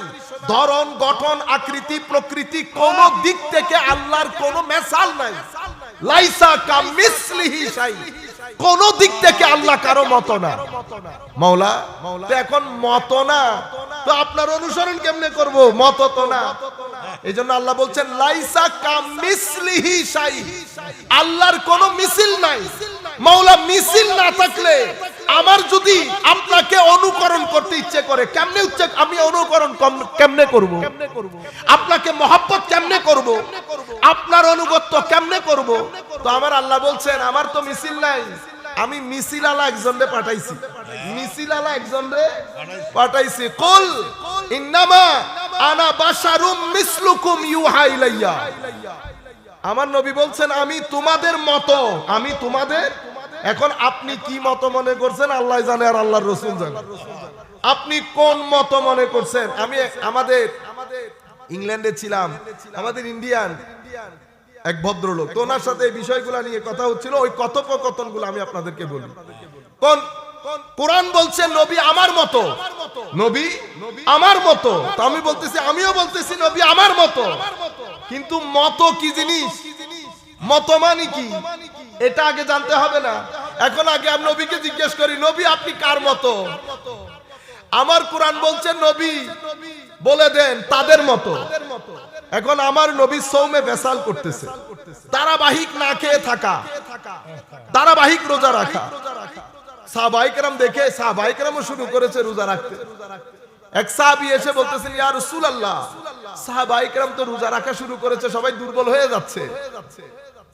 তখন আমার নবী বলেছেন নাহা রাসূলুল্লাহ সাল্লাল্লাহু আলাইহি ওয়াসাল্লাম আনিল ওয়াসাল ফিস সাওম। আমার নবী সওমে ওয়াসাল নিষেধাজ্ঞা জারি করেছেন সাহাবায়ে কেরামের জন্য। এক সাহাবী বলতেছেন ইন্নাকা তুওয়াসিলু ইয়া রাসূলুল্লাহ সাল্লাল্লাহু আলাইহি ওয়াসাল্লাম, হুজুর আপনি যে করেন সওমে ওয়াসাল। হায় হায়, এই জায়গার মধ্যে এসে আমার নবী দুধ কা দুধ পানি কা পানি করে গেছেন। কি বলেছেন? আইয়ুকুম মিসলি, তোমাদের মধ্যে আমার মতো কে আছো? ইন্নী লাস্তু মিসলাকুম, আমি কিন্তু তোমাদের মতো না। কোরআন বলছে তোমাদের মতো, নবী আবার বলছেন আমি তোমাদের মতো না। ইন্নী লাস্তু কাহাইআতিকুম, আমার ভিতরের স্ট্রাকচার তোমাদের মতো না। ইন্নী উবিতু রাব্বি ইউতঈমুনি ওয়া ইয়াসকিনি, আমি আল্লাহর সাথে থাকি, আল্লাহ আমাকে খাওয়ান, আল্লাহ আমাকে পান করান। এখন আমি তোমাদের মতো নই। কেন? এরপর আমার নবী বলছেন, আরো পরিষ্কার করছেন, আমার সাহাবায়ে কেরাম, আমি যদিও তোমাদের সামনে দাঁড়িয়ে ইমামতি করি, কিন্তু মনে রাখো আমি কিন্তু পিছনেও দেখি। আমি শুধু সামনে দেখি না, আমি পিছনে দেখি। শুধু পিছনে না, তোমার কলব বাতিনের মধ্যে মওলাই করিমের খৌফ ও খশিয়তের লেভেল কতটুকু আছে এটাও দেখি। তাইলে আমার চোখও দেখে, নবীর চোখও দেখে। আমার চোখ সামনে দেখে, পিছনে দেখে না। আমার চোখ আপনার ভিতরের ভীতির লেভেল দেখে না। নবীর চোখ দেখতে আমার চোখের মতো, কিন্তু বৈশিষ্ট্যের দিক থেকে আমার নবী সামনেও দেখেন, পিছনেও দেখেন। আমার নবী আপনার কলব বাতিনের ভীতি, খৌফ, খশিয়ত এটার লেভেল পর্যন্ত দেখেন। আপনারা বুঝতে পেরেছেন? আমার হাতও হাত, নবীর হাতও হাত, কিন্তু সাহাবায়ে কেরামের হাতের উপর আমার নবী হাত রেখেছেন। আমার আল্লাহ কোরআনের আয়াত নাযিল করে বলছে, হে আমার নবীর সাহাবায়ে কেরাম, নবীর হাত হলেও এটা আসলে আমার হাত ছিল। ইয়াদুল্লাহি ফাওকা আইদিহিম, ইয়া রাসূলুল্লাহ। আমার নবী আরো বলছেন, আমার চোখ ও চোখ, আমার কানও কান, তোমার কানও কান। তুমি কতটুকুন শোনো, ও বেশি তো হইলে অতটুকুন। কানের শোনার একটা রেঞ্জ আছে না? আধুনিক বিজ্ঞান বলে আমরা কতটুকুন শুনতে পারি, এটা কানের রেঞ্জ। আমি সেই যুগের কথা বলছি না। এই যুগের মধ্যে মিলিয়ন মাইল দূর থেকে আপনি যদি আমার নবীর সাথে কানেক্টেড হন, যেই প্রান্ত থেকে ইয়া রাসূলুল্লাহ বলবেন, আমার নবীর সাথে সাথে মসজিদে নববী থেকে জবাব দেন। সমস্যা হচ্ছে দেখে এক জিনিস, না দেখে এক জিনিস, শুনে এক জিনিস, না শুনে এক জিনিস। আমাদের রব খতম হয়ে গেছে, কানেকশন খতম হয়ে গেছে। আরে ভাই, ব্রাহ্মণবাড়িয়ার রান্নাঘরের মধ্যে মা পাকাইতেছে, মায়ের সন্তান মারা গেছে কাতারে, অ্যাক্সিডেন্ট করে ওখানে সাকারাতুল মউত চলতেছে, মা কিচেন থেকে লাফ দিয়ে বের হয়, এখানে এসে মারামারি কাটা মুরগির মতো করে। ও দেখো আমার সন্তানের কি হয়ে গেছে, ও দেখো আমার সন্তানের কি হয়ে গেছে। আল্লাহ জানে কোন জায়গার মধ্যে আমার সন্তানের উপর কোন বিপদ যাচ্ছে। যায় না? যায় না। কিভাবে হয়? মা তো এখানে, সন্তান কাতারে, 1000 মাইল দূরে। এটা কানেকশন, এটা মাতৃত্বের কানেকশন। সন্তানের সাথে মার যেমন কানেকশন থাকে, বান্দার সাথে আল্লাহরও তেমন কানেকশন থাকে, এবং আশেকের সাথে আমার নবীরও তেমন কানেকশন থাকে। মায়েরটা নারীর রব, আর মালিকেরটা উবুদিয়তের রব। কেমনে? আল্লাহ রাব্বুল আলামিন আপনাকে চোখ দিয়েছে, কান দিয়েছে, নাক দিয়েছে, হাত দিয়েছে। আমার আল্লাহ এই পৃথিবীকে ডিজাইন করার সময় এখানে ভালোও দিয়েছে, মন্দও দিয়েছে, সুখও দিয়েছে, দুঃখও দিয়েছে, আলো দিয়েছে, অন্ধকারও দিয়েছে, খের সার সবকিছু দিয়েছে। আমার আল্লাহ আপনার কাছ থেকে কামনা করেন আপনি যেন চোখ দিয়ে ওই জিনিস দেখেন যেটা দেখার জন্য চোখকে বানানো হয়েছে। আপনি যেন কান দিয়ে ওটা শুনেন যেটা শোনার জন্য কানকে বানানো হয়েছে। আপনি ওই জিনিস পেটে দেন যেটা দেওয়ার জন্য পেটকে বানানো হয়েছে। আপনি যদি চোখ দিয়ে, কান দিয়ে, মুখ দিয়ে কুল কায়নাতের মধ্যে যেই খাইর, যেই মঙ্গল, যেই নূর দিয়ে আল্লাহ পৃথিবী সাজিয়েছেন, আপনি যদি আপনার পঞ্চ ইন্দ্রিয়কে 1 মাস পজিটিভলি ব্যবহার করেন, উলামায়ে উম্মত, সুফিয়ায়ে কেরাম বলছেন আল্লাহর ইজ্জতের কসম আপনার জবানের মধ্যে তাসির এসে যাবে। হাদিসে পাকের মধ্যে আমার নবী বলছেন, উম্মত তোমরা যদি 1 সপ্তাহ চোখের হেফাজত করো, কয় সপ্তাহ? 1 সপ্তাহ চোখের হেফাজত করলে মাওলায়ে করিম তোমাদের ইবাদতের মধ্যে বিরিয়ানির স্বাদ দান করবে, তোমাদের রুকু স্বাদযুক্ত হবে, সিজদা স্বাদযুক্ত হবে। সুফিয়ায়ে কেরাম বলছেন যেই ব্যক্তি 40 দিন একনিষ্ঠতার সাথে কাজ করেছে, ইখলাসের সাথে, যে কাজই করেছে ইখলাসের সাথে, তো আমার আল্লাহ সেই ব্যক্তির সিনার ভিতরে হিকমতের সমুদ্র বইয়ে দেবে, হিকমতের সমুদ্র বইয়ে দেবে। আফসোসের বিষয় হচ্ছে কানেকশন নষ্ট হয়ে গেছে, নামাজ দোয়া ছেড়ে দিয়েছি, আমরা আজীব তামাশার মধ্যে চলে গেছি। আমাদের জিন্দেগি, আমরা আজকে বিছানায় গিয়ে বেটা আমরা চেক করে দেখব আমাদের জিন্দেগির মধ্যে পজিটিভিটি আছে কিনা। পজিটিভ এনার্জি যদি আপনি এখানে রাখতে চান, শরীরের জন্য যেমন শক্তি দরকার, মনের জন্য তেমন শক্তি দরকার। শরীরের শক্তি দিয়ে আপনি জিনিসপত্র উঠান, কাজ করেন, মনের শক্তি দিয়ে আপনি আপনার ভিতরের জগৎকে শান্তিময় করেন। আপনার ভিতরের জগতের শান্তি কখনো শরীরের শক্তি দিয়ে আসে না। টাকা প্রয়োজন, টাকার সুখ 3 দিন, আরো পৃথিবীতে যা কিছু করেন সবকিছু আপনাকে সুখ দেয় 3 থেকে 4 দিন। মনের সুখ এটা আপনার সব সময় আপনাকে সুখের ভিতরে রাখবে। আপনি যদি মনের ভিতর দেখে ডিপ্রেশন দূর করতে চান, মানসিক অশান্তি দূর করতে চান, আমাদের বর্তমানে ছেলেদের মধ্যে হতাশা বেড়ে যাচ্ছে, মানসিক অশান্তি বেড়ে যাচ্ছে, ডিপ্রেশন বেড়ে যাচ্ছে। আমি এগুলা কেমনে বুঝলাম? আপনি যদি সোসাইটিকে অ্যানালাইসিস করেন, যেই সোসাইটির মধ্যে ডিভোর্স রেট বেড়ে যাবে, বুঝতে হবে সেই সোসাইটির মধ্যে অস্থিরতা বেড়ে যাচ্ছে। অস্থিরতা কেন বাড়ে? আপনার সোসাইটির মধ্যে অশ্লীলতা বেড়ে গেছে। অশ্লীলতা কেন বাড়লো? কারণ আপনি মনের খাদ্য যখন দেওয়া বন্ধ করে দিয়েছেন, মন প্রটেস্ট করা শুরু করেছে। মন যখন প্রটেস্ট করে, মানুষ ভিতর থেকে অস্থির হয়ে যায়, তখন মানুষ শান্তি খোঁজে। কেউ মদে ডুবে থাকে, কেউ ড্রাগ ডিলিং এ ডুবে থাকে, আল্লাহ পাক জানে কোন অনাচারের মধ্যে ডুবে থাকে। সোসাইটির মধ্যে তখন আপনার প্রয়োজন বেড়ে যায়, প্রতিযোগিতা আপনি নেমে পড়েন, যেখান থেকে টাকা পান উঠিয়ে ঘরে আনেন, যেই হারামের টাকা ঘরে ঢুকে শান্তি বের হয়ে যায়। সন্তানের অশান্তি, পারিবারিক অশান্তি, স্ত্রীর সাথে অশান্তি, সব কিছুর মূল আপনি মানুষ, সেটা আপনি ভুলে গেছেন। আপনি মানুষ, আপনি নিরেট শয়তান না, আপনি নিরেট ফেরেশতা না, আপনি নিরেট হাইওয়ান না, আপনি মানুষ।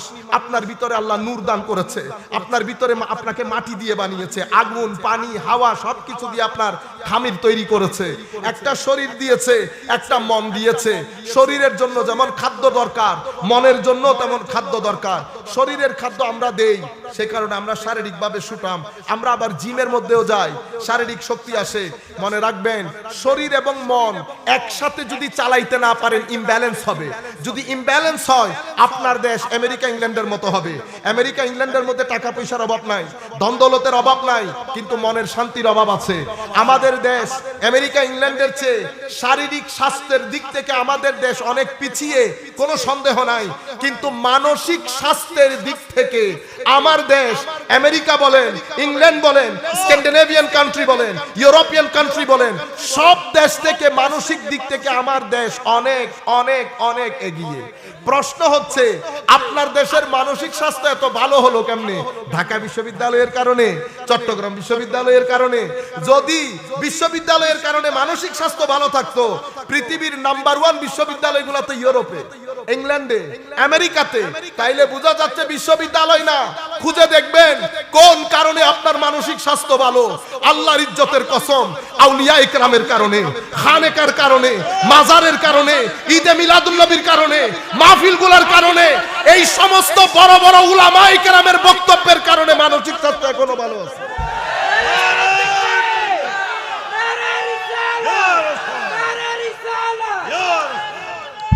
এই সমস্ত উলামা ইকরাম, আমরা যার পাশে বসে আছি, হুজুরদের কিন্তু অনেক বয়স হয় নাই, কিন্তু অল্প বয়সে বৃদ্ধ হয়ে গেছে।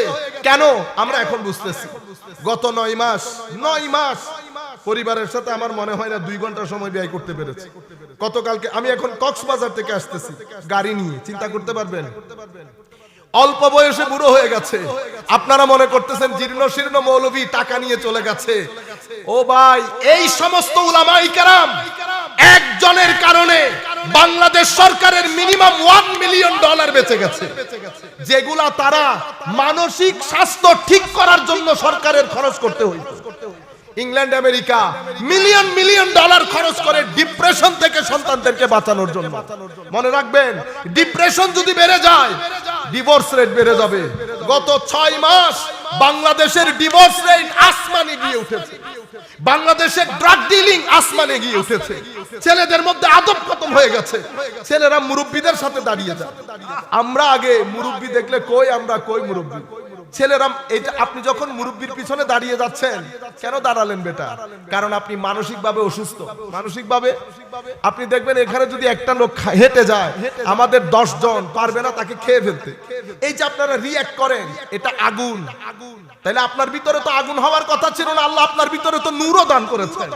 তাইলে বোঝা যাচ্ছে আপনার আগুনের কারণে নূর মাথা চারা দিয়ে উঠতে পারতেছেন। কেন? এটা নূর আছে, নূর ছিল, এখানে আপনি অশ্লীলতার গন্ধ ঢেলেছেন।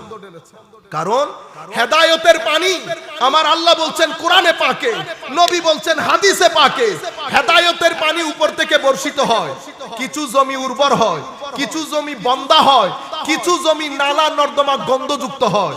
উপর থেকে পানি যখন পড়ে, পানি তো সুপেয়, পুকুরে পড়েছে, পানি খেতে পারতেছেন, আর উর্বর জায়গায় পড়েছে, শাক সবজি উৎপন্ন হয়ে কুল কায়নাত খেয়ে পড়ে নিজের জীবন যাপন করছে এবং বেঁচে আছে খাদ্য আহরণ করে। কোত্থেকে? ওই জমিন থেকে।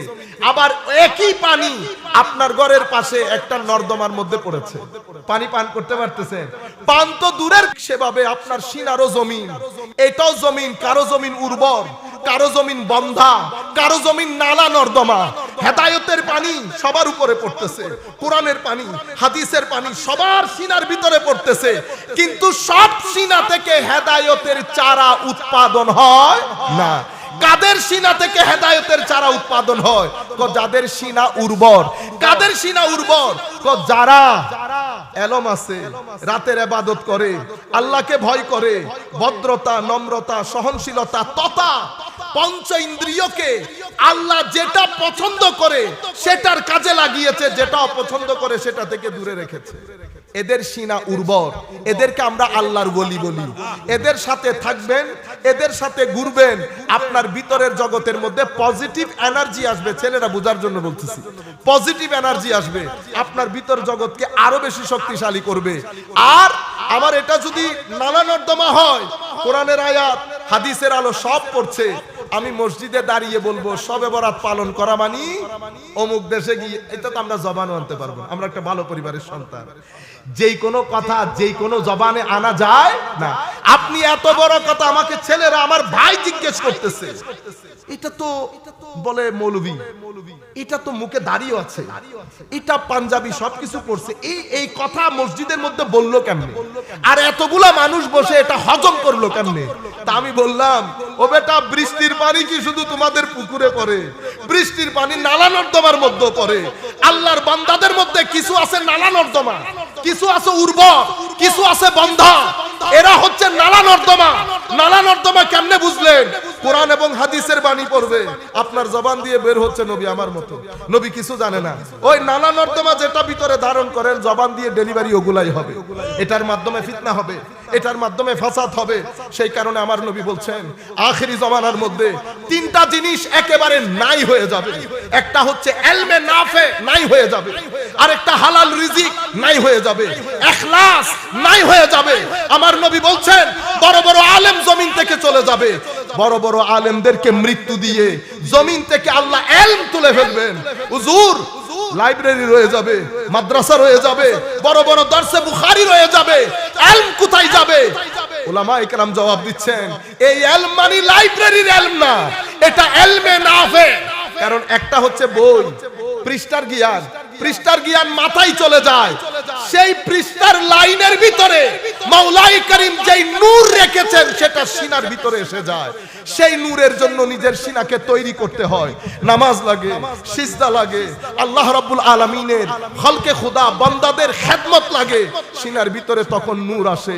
এই নূরহীন যখন হয় তখন এটা নালা নর্দমা হয়ে যায়, জ্ঞান থাকে, উপকারী জ্ঞান হয় না।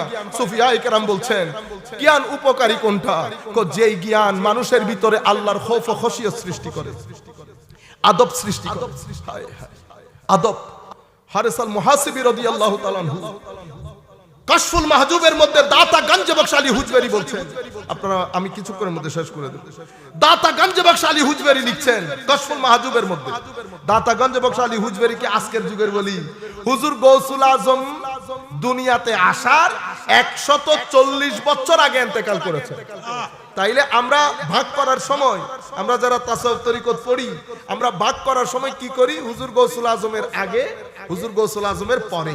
হুজুর গৌসুল আজমের আগের সময়টাকে আমরা 3 ভাগে ভাগ করি। প্রথম ভাগ কারা? বায়জিদ বিস্তামি, হারিস আল মুহাসিবি, ইমাম কালবি, ইমাম সারি সাকাতি, মারুফ আল কারখি, জুনায়েদ বাগদাদি, হাবিব আল আজমি। ইনারা হচ্ছেন তাবেউ তাবেঈনদের সাথে যাদের পিঠ লাগানো। আপনি মনে করতেছেন বাংলাদেশ, ইন্ডিয়া, পাকিস্তান? ও তাবেউ তাবেঈনদের সাথে যাদের, ইয়াহইয়া বিন মুআজ, ইনারা তো তাবেউ তাবেঈন।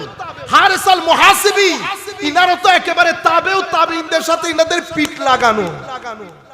আদব দেখেন কেমন। হারিস আল মুহাসিবি রাদিয়াল্লাহু তাআলা আনহু 20 বছর দুজানু হয়ে বসতেন, কখনো ট্যাক লাগিয়ে এভাবে বসতেন না। মুরিদরা বলতেছেন, হুজুর বয়স হয়ে গেছে, কষ্ট লাগে না, আপনি বসেন না কেন? তখন হুজুর 2 চোখ বেয়ে পানি পড়ছে, কবেটা আমার বসতে ইচ্ছে করে, কিন্তু আমি তো একজনের গোলাম। গোলাম কেমনে মালিকের সামনে ট্যাক লাগাই বসে? গোলাম কেমনে মালিকের সামনে? এই কথাগুলো এখন যখন আমি আপনাদেরকে বলছি, আপনারা মনে করতেছেন দুরু ফানি। কেন? কারণ এমন একটা সময়ের মধ্যে আমরা বসে আছি যেটা নিরাট বেয়াদবির সময়, যেটা নিরেট ইগোইস্টিক সোসাইটি বলি আমরা। ইগোইস্টিক সোসাইটি মানে আমিও একজন। ফেসবুকের মধ্যে দেখেন না, সবাই কমেন্ট করে, সবাই গালি দিয়ে দেয়, কারণ প্রত্যেকেই চায় আমিও একজন। সেই কারণে আদব লেহাজ খতম হয়ে গেছে। সেই কারণে এই কথাগুলো আপনাদের বুঝে আসবে না। হযরতে খুদ দাতা গঞ্জ বখশ আলী হুজুরি বলছেন, হযরতে বায়জিদ বিস্তামিকে জিজ্ঞেস করা হয়েছিল, হুজুর যেই মাকামের মধ্যে আপনি পৌঁছেছেন এটা আপনি কিভাবে পেলেন? উনি কি জবাব দিয়েছেন? উনি বলেছেন, হুসনুস সুহবতি মা আল্লাহি আযজা ওয়া জাল। তো আল্লাহর সাথে আমার চলা চরিত্রের মধ্যে হুসন সৃষ্টি করে, আদব সৃষ্টি করে। কি রকম আদব? এই আদব। কোনদিন বসতো না, কোনদিন 2 জানু হয়ে আমরা ক্রস লেগ বসি না, সুফিয়া ইকরাম ক্রস লেগ পর্যন্ত বসতেন। এই আন্দাজে আদব ছিল, যেটা বর্তমানে আস্তে আস্তে আস্তে নাই হয়ে যাচ্ছে। এলমে নাফে মানুষের সিনার ভিতরে খৌফ দান করে, খশিয়ত দান করে, চোখকে ভিজিয়ে তুলে, আখিরাতের প্রতি মানুষের আসক্তি বাড়িয়ে দেয়, মহব্বত বাড়িয়ে দেয়, নামাজের প্রতি, কোরআনের তিলাওয়াতের প্রতি, জিকিরের প্রতি মানুষের ভিতরে একটা চাহত আসে। মানুষ চায় নামাজ পড়তে। যখন আপনার ভিতরে এই পজিটিভ পরিবর্তন হবে, তাইলে বুঝতে পারবেন যে আলেম আপনাকে কথাগুলা বলছে, ওনার এলমগুলা এলমে নাফে, এলমে নাফে। সেই আলেমের মধ্যে হুঙ্কার থাকবে না, আমি থাকবে না, তু থাকবে না, অতিরিক্ত ফতোয়াবাজি থাকবে না, ডিভিশন থাকবে না, মানুষকে মহব্বত দিবে। এশকে রাসূল, যখন এশকে রাসূলের কথাগুলা শুনবেন, আপনি এশকে রাসূলের সমুদ্রে মনে করবেন আপনি বইতেছেন রীতিমতো। সেই এলমকে এলমে নাফে বলে। আমার নবী বলছেন সেই এলমগুলা উঠে যাবে। কিভাবে? বড় বড় আলেম তাদের সিনাগুলা নিয়ে জমিনের ভিতরে ঢুকে যাবে, এলম আস্তে আস্তে জমিন থেকে উঠে যাবে। শেষ পর্যন্ত শেষ পর্যন্ত কোন আলেম থাকবে না। ইত্তাখাযান নাস রুউসান জুহালা, মানুষ জাহেলদেরকে আলেম মনে করবে, যেভাবে আপনারা আমাদেরকে মনে করেন। এরপরে কি করবে? মানুষ প্রশ্ন করবে, ফতোয়া, ফাআফতাউ বিগাইরি ইলম, না জেনে না বুঝে ফতোয়া দিবে। ফাদাল্লু ওয়া আদাল্লু, নিজে পথভ্রষ্ট হবে, মানুষকেও পথভ্রষ্ট করবে। সেই জমানার মধ্যে আমার নবী বলছেন, ইন্নাল ঈমান লা ইয়ারিজু ইলাল মাদিনা, ঈমান মদিনা শরীফের দিকে পালিয়ে যাবে। কামা তারিজুল হাইয়াতু ইলা জুহরিহা, যেভাবে সাপ নিজেকে বাঁচানোর জন্য গর্তে ঢুকে যায়। মসজিদ থাকবে, মাদ্রাসা থাকবে, আমরা থাকবো, কিন্তু ঈমানের কোনো জায়গা হবে না। কেন? কারণ ঈমান এশকে রাসূলের নাম, ঈমান খৌফ ও খাশিয়াতে রাব্বানির নাম, ঈমান মোহাব্বতে আলে বাইতের নাম, ঈমান তাজিমে সাহাবায়ে কেরামের নাম, ঈমান নিসবতে আউলিয়ার নাম, ঈমান ইখলাসের নাম, ইশকের নাম, আদবের নাম, ফানার নাম, তাওয়াদু, ইনকিসারি, ওয়ারা, তাকওয়া, খৌফ, খাশিয়ত, এগুলার নাম ঈমান। কিন্তু সেই ঈমান আজকের যুগে আর এখন আমরা আরেক দান্দায় চলে গেছি। সম্মানিত উপস্থিতি, এখন সময় এসেছে আমরা ফিরে আসি জায়গায়। কেন? কারণ কবরের দুনিয়ার কথা আমি আপনাদেরকে বলবো না, আমার আল্লাহ বড় দয়ালু। কবরে আমার আল্লাহ আপনাদেরকে ক্ষমা করে দেবেন। আমি দুনিয়ার কথা আপনাদেরকে বলতেছি, আপনারা এখনো আমার বয়সী, আমার চেয়ে কম বয়সী যারা আছেন, আপনারা বেটা শান্তি পাবেন না। আপনারা যেটা মনে করতেছেন পৃথিবী সেরকম না। আমাদের মা বাবারও একটা ভুলের মধ্যে আছে। ছেলেকে মানুষের মতো মানুষ করানোর জন্য আমি শহরে চলে গেছি, আত্মীয় স্বজন ছেড়ে দিয়েছে। আপনি বুঝেনই না মানুষ কাকে বলে। আপনি ঘরের মধ্যে বসে নিজেকে আগে জিজ্ঞেস করেন, মানুষ আপনি কি কি জিনিস আছে আপনার ভিতরে? আপনাকে আল্লাহ পঞ্চ ইন্দ্রিয় দিয়েছেন, আপনাকে আল্লাহ ব্রেইন দিয়েছেন, আপনাকে আল্লাহ মন দিয়েছেন, আপনাকে আল্লাহ শরীর দিয়েছেন। যেই লেখাপড়া আপনি করবেন, যেটাই আপনি পড়বেন, আপনার এই চার জায়গার উন্নতি করতে হবে। যদি আপনার লেখাপড়া শুধু আপনাকে ম্যানেজার বানায়, কি বানায়? ম্যানেজার, মানি মেশিন। বুথ আছে না, বুথ, বুথ কি কাজ করে? কার্ড দিবেন, টাকা বের করবে। বুথ কি বলবে, আর বাইরে তোর অনেক টাকা দরকার, ধর তুই আরেকটু বেশি লো, বলবে? বলবে না কোনো। সেই কারণে সে বুথ, সে কখনো আপনার প্রয়োজনে আসবে না। আপনারা বুঝতে পেরেছেন? আমি কিন্তু বুথ না, আমি মানি মেশিন না। ঢাকা বিশ্ববিদ্যালয়ে আমরা মানি মেশিন তৈরি করার জন্য বানাই না, আমি মানুষ বানানোর জন্য বানাইছি। If you cannot perform your responsibility, this is up to you. But university, আমরা বলি না ইউনিভার্সিটি, বেটা আপনারা দেখেন ইউনিভার্সিটি বলে কাকে? ইউনিভার্সিটি বলে যেই প্রতিষ্ঠানে গিয়ে আপনি এবং আপনার সোসাইটি একটা সিভিল সোসাইটিতে পরিণত হবে। নিজের রাইটস বুঝবো, রেসপন্সিবিলিটিস বুঝবো, বড় বুঝবো, ছোট বুঝবো, আমার অধিকার বুঝবো, সেটাকে বিশ্ববিদ্যালয় বলে। বিশ্ববিদ্যালয় তো this is not their duty to make you a money machine. এটা তো আপনাকে ম্যানেজার বানানোর দায়িত্ব না। কিন্তু আমরা এখন ম্যানেজার হয়ে গেছি, ম্যানেজার হয়ে গেছি। আমাদের মা বাবারও সেটা চাচ্ছেন আমরা মানি মেশিন হই। মনে রাখবেন, আমি মানি মেশিন না, আমি মানুষ। আমার ভিতরে মন আছে, আমার শরীর আছে। শিক্ষা যেটা দিবেন সেটা আমার শরীর, আমার মন, আমার চোখ, আমার ব্রেইন একসাথে ডেভেলপ করতে হবে। সেই কারণে আমার ধর্মের শিক্ষা ছাড়া আপনি যদি অন্য কাউকে ডেকে এনে শিক্ষার পলিসি বানান, তাহলে আপনি ঠকে যাবেন যেভাবে আমেরিকা ঠকে গেছে। অক্সফোর্ড তো আমাদের দেশে না, হার্ভার্ডও আমাদের দেশে না। তাহলে হার্ভার্ড আমেরিকার মধ্যে সবচেয়ে ভালো শিক্ষা ব্যবস্থা না? তো সবচেয়ে ভালো শিক্ষা ব্যবস্থা, আমি তো হার্ভার্ডকে জিজ্ঞেস করব, বেটা কোন শিক্ষা দেশ? আমার এখানে ডিভোর্স রেট বেড়ে গেল কেন? আমি তো আগামী বছর থেকে আমাকে যদি শিক্ষামন্ত্রী বানানো হয়, আমি তো 2 বছরের মধ্যে সবকিছু কাট করে দেব। কারণ আমি সোসাইটি দেখব, তুমি আমাকে এনশিওর করতে হবে তোমার শিক্ষা ব্যবস্থার কারণে আমার এখানে ক্রাইম কমতেছে, ডিভোর্স কমতেছে, ডিপ্রেশন কমতেছে। তুমি যদি আমার সোসাইটি ডিপ্রেশন কমাইতে না পারো, তুই কি লাউটা করবা? তুমি, আমি কেন তোমাকে এত টাকা দিব? শিক্ষক 2 লক্ষ টাকা বেতন নিচ্ছে, $2 লাখ। তো $2 লাখ বেতন নিয়ে আমি আপনারে কলা খাওয়ানোর জন্য দিছি।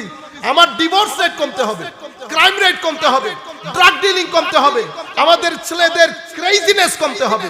আপনারা এখন কিশোর গ্যাং বলেন না, কমতে হবে। যদি শিক্ষা এটা কমাইতে না পারে, তাহলে আমি সবাইকে নিয়ে বসতে হবে, আমার শিক্ষার মধ্যে কোনো গন্ডগোল আছে, নতুবা এটা কমতেছে কিনা। তো সে আমাকে জিজ্ঞেস করবে আপনার কাছে কোন শিক্ষা ব্যবস্থা আছে? আমি বলবো আমি তোরে দেখাই আমার নবী যে শিক্ষা ব্যবস্থা দিছে বদরের যুদ্ধ অথবা অন্য একটা যুদ্ধের মধ্যে। পানির সংখ্যা 3 জন সাহাবায়ে কেরাম প্রায় শহীদ হওয়ার পথে। একজনের কাছে পানি এনেছে, উনি বলছেন বেটা আমার কাছে না, আমার পাশের ভাই, ওর গুঙ্গানির আওয়াজ শুনতেছি, পানি ওর কাছে নিয়ে যাও, ওর পানি বেশি প্রয়োজন। তখন ওর কাছে নিয়ে গেছে। এভাবে 3 জন সাহাবী পানি না খেয়ে শহীদ হয়েছে, পানি না খেয়ে শহীদ হয়েছে। আমার নবীর দরবারে গ্রাম থেকে কিছু সাহাবায়ে কেরাম এসেছে, উস্কো কুস্কো মুখ, বোঝা যাচ্ছে দীর্ঘদিন খাই নাই। আমার নবীর চেহারা পরিবর্তন হয়ে গেছে। আমার নবী সাহাবায়ে কেরামকে ডেকে বলতেছে মদিনার অলিতে গলিতে এলান করো, যাদের ঘরে যা কিছু আছে তারা যেন আমার দরবারে নিয়ে আসে।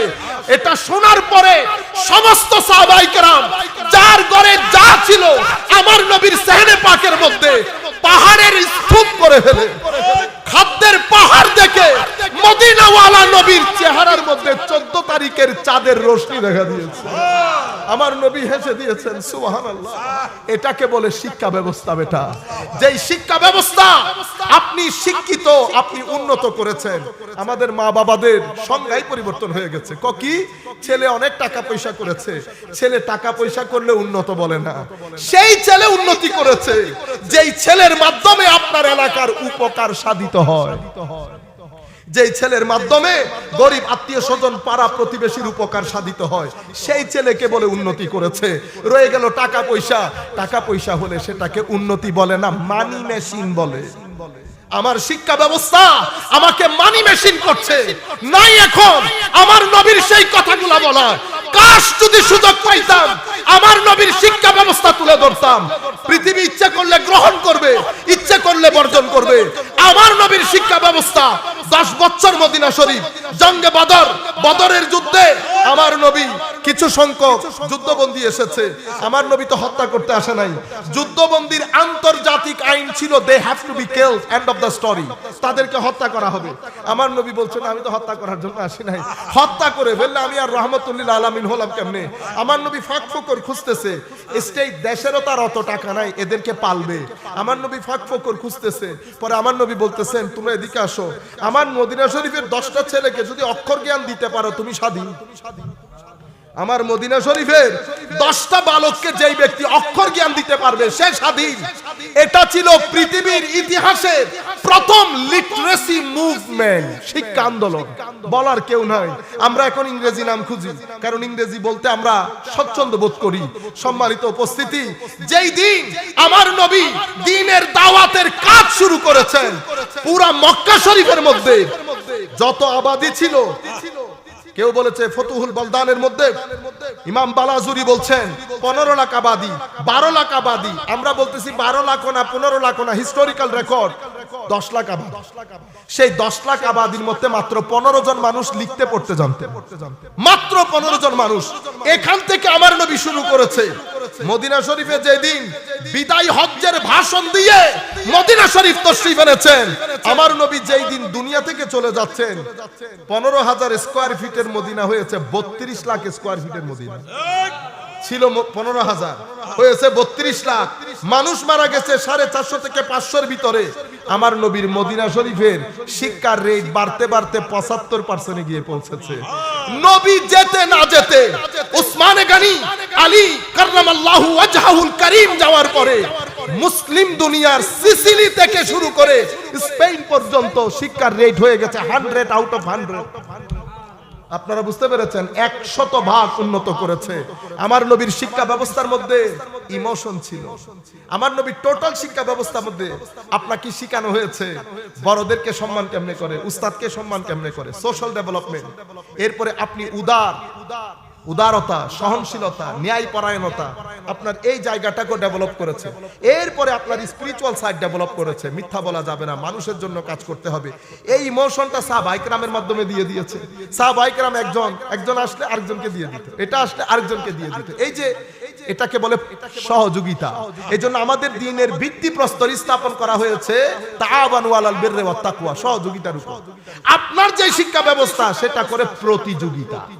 আপনি যখন প্রতিযোগিতা করবেন, কখন আপনি আমরা থেকে আমিতে পরিণত হবেন আপনি চিন্তা করতে পারবেন না। এখন মানুষ কম, পৃথিবী 600 কোটির চেয়ে বেশি মানুষ, কিন্তু আমরা প্রত্যেকে দিন দিন আমরা থেকে আমিতে পরিণত হচ্ছি। আমরা একাকী হয়ে যাচ্ছি। আমার নবী সেটা চান নাই।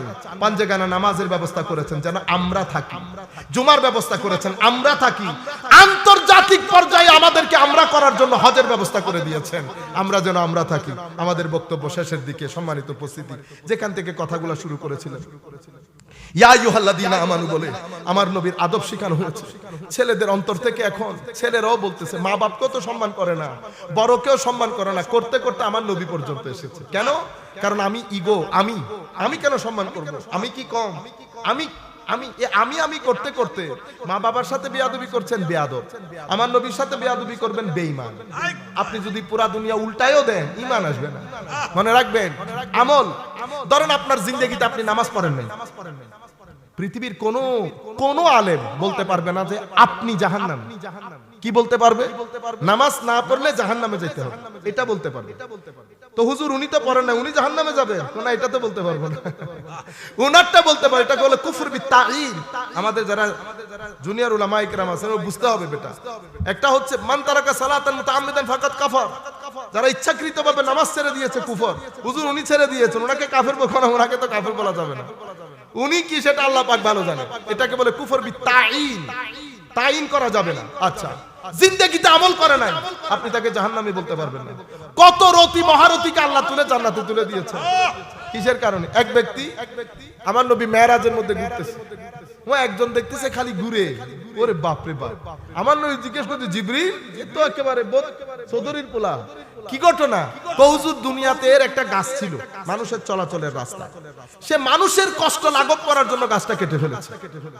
লাকাদ রাআইতু রাজুলান ইয়াতাকাল্লাবু ফিল জান্নাতি ফি শাজারাতিন কাতাআহা মিন যাহরিত তারিক আও কামা ক্বালা নবী সাল্লাল্লাহু আলাইহি ওয়াসাল্লাম। শুধু এই কাঁটা যুক্ত গাছ কেটে ফেলার কারণে আল্লাহ তাকে জান্নাতে দিয়ে দিয়েছে। এটা তো আমরা সবাই জানি। বনি ইসরাইলের এক মহিলা সারা রাত ইবাদত করত, সারা দিন রোজা রাখতো, শুধু একটা বিড়ালকে না খাদ্য না দেওয়ার কারণে, বিড়ালটা মরে যাওয়ার কারণে কোথায় গেছে ইবাদত? আমার আল্লাহ তুলে জাহান্নামে নিক্ষেপ করেছে। একই হাদিসের মধ্যে এসেছে বনি ইসরাইলের আরেক মহিলা খারাপ কাজ করত, আসার পথে একটা কুকুরকে দেখেছে, জিহ্বা বের করে দিয়েছে, পানি তৃষ্ণায় পানি পান করিয়েছে, আল্লাহ তাকে জান্নাত দিয়েছে। কোন মায়ের ছেলে জিজ্ঞেস করতে পারছে আল্লাহ এত গুনাহ করার পরে জান্নাত কেন দিলেন? কেউ জিজ্ঞেস করার নাই। কে কোন কাজে আটকে যায় আর কে কোন কাজে ছাড় পেয়ে যায়, আল্লাহুম্মা সাল্লি আলা ইমাম নববী তাবের হাদিসের কিতাবের মধ্যে ইমাম নববী একটা হাদিস এনেছেন। সেই হাদিসের মধ্যে আমার আল্লাহ একজনকে জিজ্ঞেস করতেছে তোমার জীবনে কোনো ভালো কাজ আছে? কয় আল্লাহ বহুত চিন্তা করে দেখছি আমার জীবনে কোনো ভালো কাজ নাই। চিন্তা করে দেখো আছে কিনা।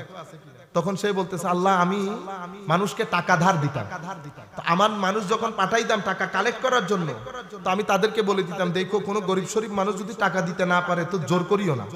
তো আল্লাহ জিজ্ঞেস করতে তুমি এটা কেন করতা? আল্লাহ চিন্তা করছি গরিব শরীফ মানুষ টাকা দিতে না পারলে এটা জোর করে লাভ কি? এতটুকুন বলার কারণে আমার আল্লাহ তাকে মাফ করে দিয়েছে। তুই আমার বান্দার জন্য এত দয়া রাখিস, তোরে মাফ করে দিলে আমার কি আসে আর যাবে? বনি ইসরাইলের আরেক ব্যক্তি সন্তানদেরকে বলেছে আমি মারা গেলে তোরা আমাকে পুরে আমার ছাইগুলা সমুদ্রে নিক্ষেপ করবে। আমার আল্লাহ ফেরেশতা পাঠিয়ে স্ট্রাকচার দিয়ে রু দিয়ে তাকে আবার জিন্দা করে জিজ্ঞেস করেছে তুই এই কাজ কেন করলি? ভয়ে আল্লাহ আমি অনেক গুনাহগার, আল্লাহ আমার মৃত্যু যখন নিকটে এসেছে আমি চিন্তা করেছি আল্লাহ যদি আমাকে পায় আল্লাহ জানে আমাকে কি করে।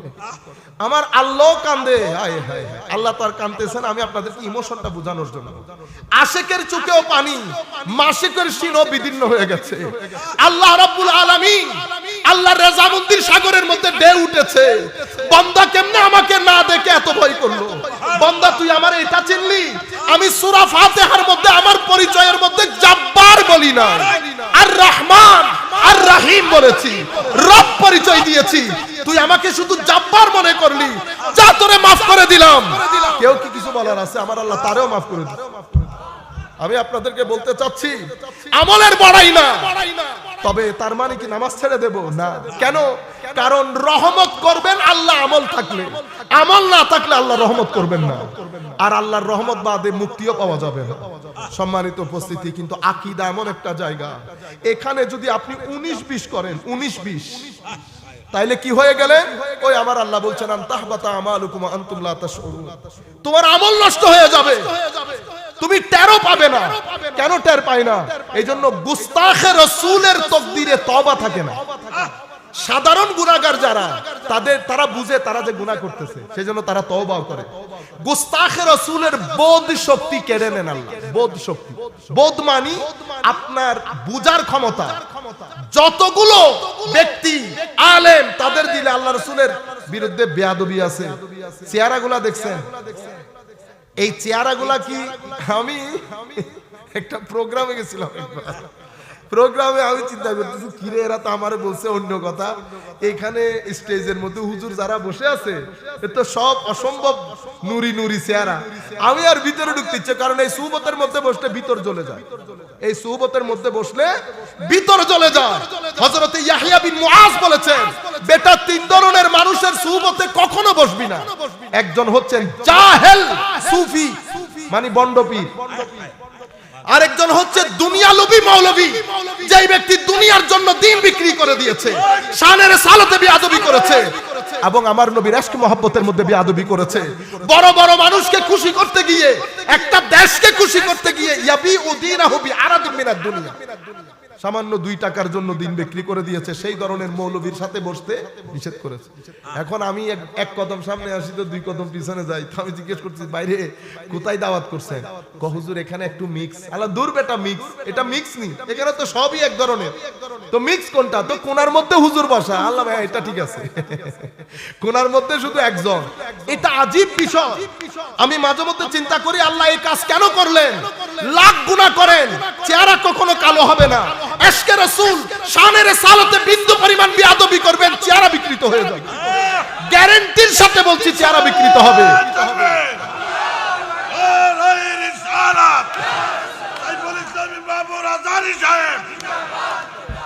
এখনো একজন বসে আছে। আমাদের মুরব্বীরা চলে গেছেন। হাশিমি শাহ হুজুর বসতেন, জালালউদ্দিন আল কাদেরী বসতেন, নঈমী শাহ হুজুর বসতেন। চেহারা 14 তারিখের চাঁদের মতো কিল কিল কিল কিল করতো। আর এক স্টেজের মধ্যে লোক বসে। টিভি চ্যানেলগুলোর মধ্যে আপনারা খুলেন, টিভি চ্যানেল এই কিছুদিন পরে মাহে রমজানের অনুষ্ঠান। আমি কাউকে বড় ছোট করার জন্য না, আমি আপনাদেরকে বুঝাতে চাচ্ছি। আপনারা বলেন না হুজুর আমরা কেমনে বুঝবো কে ভালো কে মন্দ? আপনাকে বুঝতে হয় না। Face is the index of mind. এটা তো আপনাদের কাছ থেকে শিখছি আমি। মানে face is the mirror of mind. আপনার ভিতরে যদি নালা নর্দমা থাকে, এটা চেহারার মধ্যে কি বের হবে? এটা বের হবে। এখানে নূর থাকবে, নূর প্রেজেন্ট হবে, রিপ্রেজেন্ট হবে, এটা নুরানি হবে। আর এখানে যদি নালা নর্দমা থাকে, চেহারার মধ্যে সেটা ভেসে উঠবে। এখন আপনার দায়িত্ব বাংলাদেশের টসটাক মেরে মেরে খুঁজেন। আর আপনি যদি না চিনেন, আপনি আমাকে নিয়ে চলেন। কোটি মানুষের মধ্যে আমি আপনাকে বলবো কার চিনার ভিতরে আমার নবীর শানে বেয়াদবি আছে। আমরা তো আমরা, আমার ভাই ব্যাংকে জব করে, সে আমারও বলতেছে দুরু তুমি বাদ দাও, তুমি আমার এখানে হাঁটাই দাও, আমি বুঝতে পারবো কার কার ভিতরে আমার নবীর শানে বেয়াদবি আছে। ও আমাদের মুরব্বীদের চেহারা দেখেন, ইনারা যখন দুনিয়া থেকে চলে যান মুস্কি হাসি থাকে না, চেহারা হলুদ রঙের হয় কেন? ও ভাই শানের আমার নবীর মহব্বত বড় আজীব, বড় আজীব। এত আমরা এত গুনাহ করি, এত গুনাহ করি, এত গুনাহ করি, আমাদের চেয়ে তার বড় গুনাহগার কেউ নাই। কিন্তু দেখেন এরপরও আল্লাহ রাব্বুল আলামিন, আচ্ছা আরেকটা না বললাম, আল্লাহুম্মা সাল্লি আলা সাইয়্যিদিনা মাওলানা মুহাম্মদ ওয়া আলা আলি সাইয়্যিদিনা মাওলানা মুহাম্মদ। আখেরি কথার মধ্যে এসে গেছি। সম্মানিত উপস্থিতি, 89 বার প্রত্যেক জায়গার মধ্যে আমার নবীর আদব শিখিয়েছেন আল্লাহ। কেন? এটা আপনার ঈমানের প্রাণ। এটার মধ্যে যদি গন্ডগোল হয়ে যায়, ঈমান আর ঈমান থাকে না।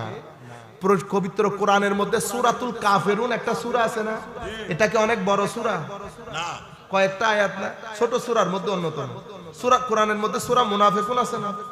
ছোট না বড়? এক মুনাফিকুন কাফিরুনের মতো সূরা 10টারই গিলে খেয়ে ফেলতে পারবে না।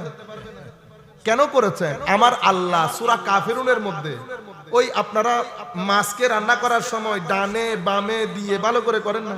সূরা মুনাফিকুনের মধ্যে আল্লাহ মুনাফিকদেরকে ডানে বামে উত্তরে দক্ষিণে আমাদেরকে বোঝানোর জন্য এরা মুনাফিক।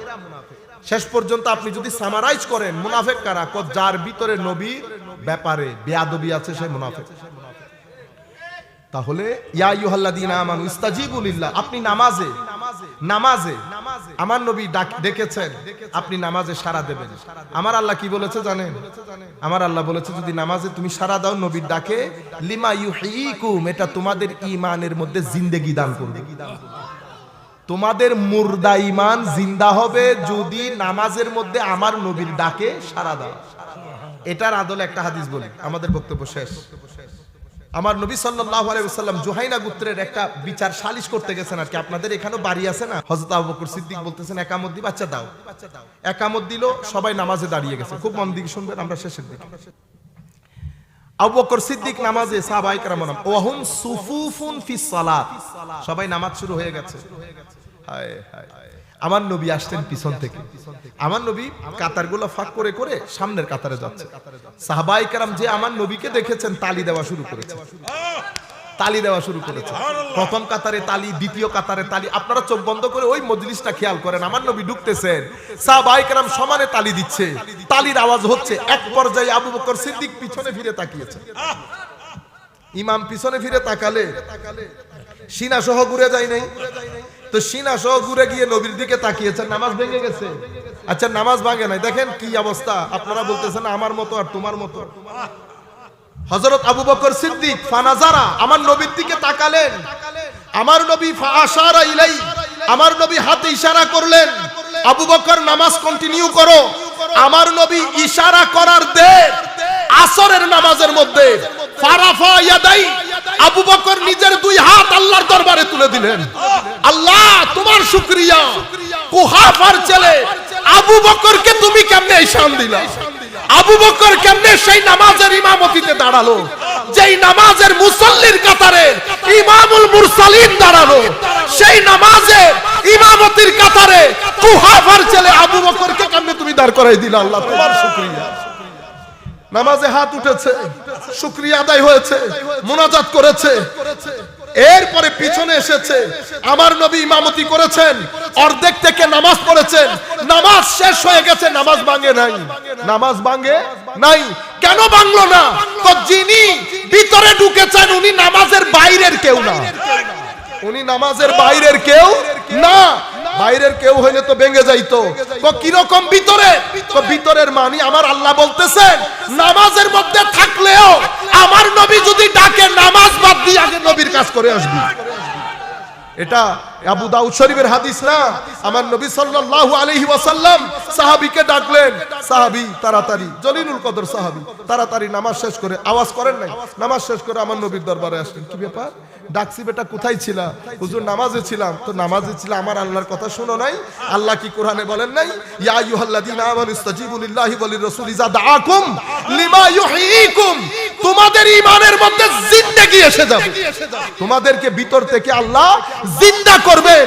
এখন আবু বকর সিদ্দিক পিছনে আসলেন, আমার নবী সামনে গেলেন, নামাজ শেষ হলো। আমার নবী বললেন আবু বকর তোমাকে না বললাম নামাজ শেষ করতে? কই ইয়া রাসূলুল্লাহ কুহাফার ছেলে আবু বকর আপনার নামাজের ইমামতি করবে? তখন আমার নবী তাসফিক তথা তালির মাসআলা শিখিয়ে দিলেন। এটা হচ্ছে আদব। আপনি যদি কোরআনের আদব কিভাবে করতে হবে সেটা যদি দেখতে চান আবু বকর সিদ্দিককে দেখেন। আপনি মনে করছেন আমরা সুন্নিরা বেশি করি, আমরা সুন্নিরা বেশি করি না। সাহাবায়ে কেরাম যা করেছেন তার যদি 100 ভাগের 10 ভাগও করতে পারতাম আমরা দুনিয়া বাসা আল্লাহর ওলি হয়ে যেত। এই আন্দাজে সাহাবায়ে কেরাম নবীকে আদব দেখিয়েছেন। কেন? আল্লাহ শিখিয়েছেন, আমার আল্লাহ শিখিয়েছেন। সম্মানিত উপস্থিতি, আমরা এই ব্যাপারে কথা না বলি, হুজুর বলেছেন যেহেতু। ও সুবহানাল্লাহ, আমার মনে আইছে নবী হইলো নামাজের হাকিকত।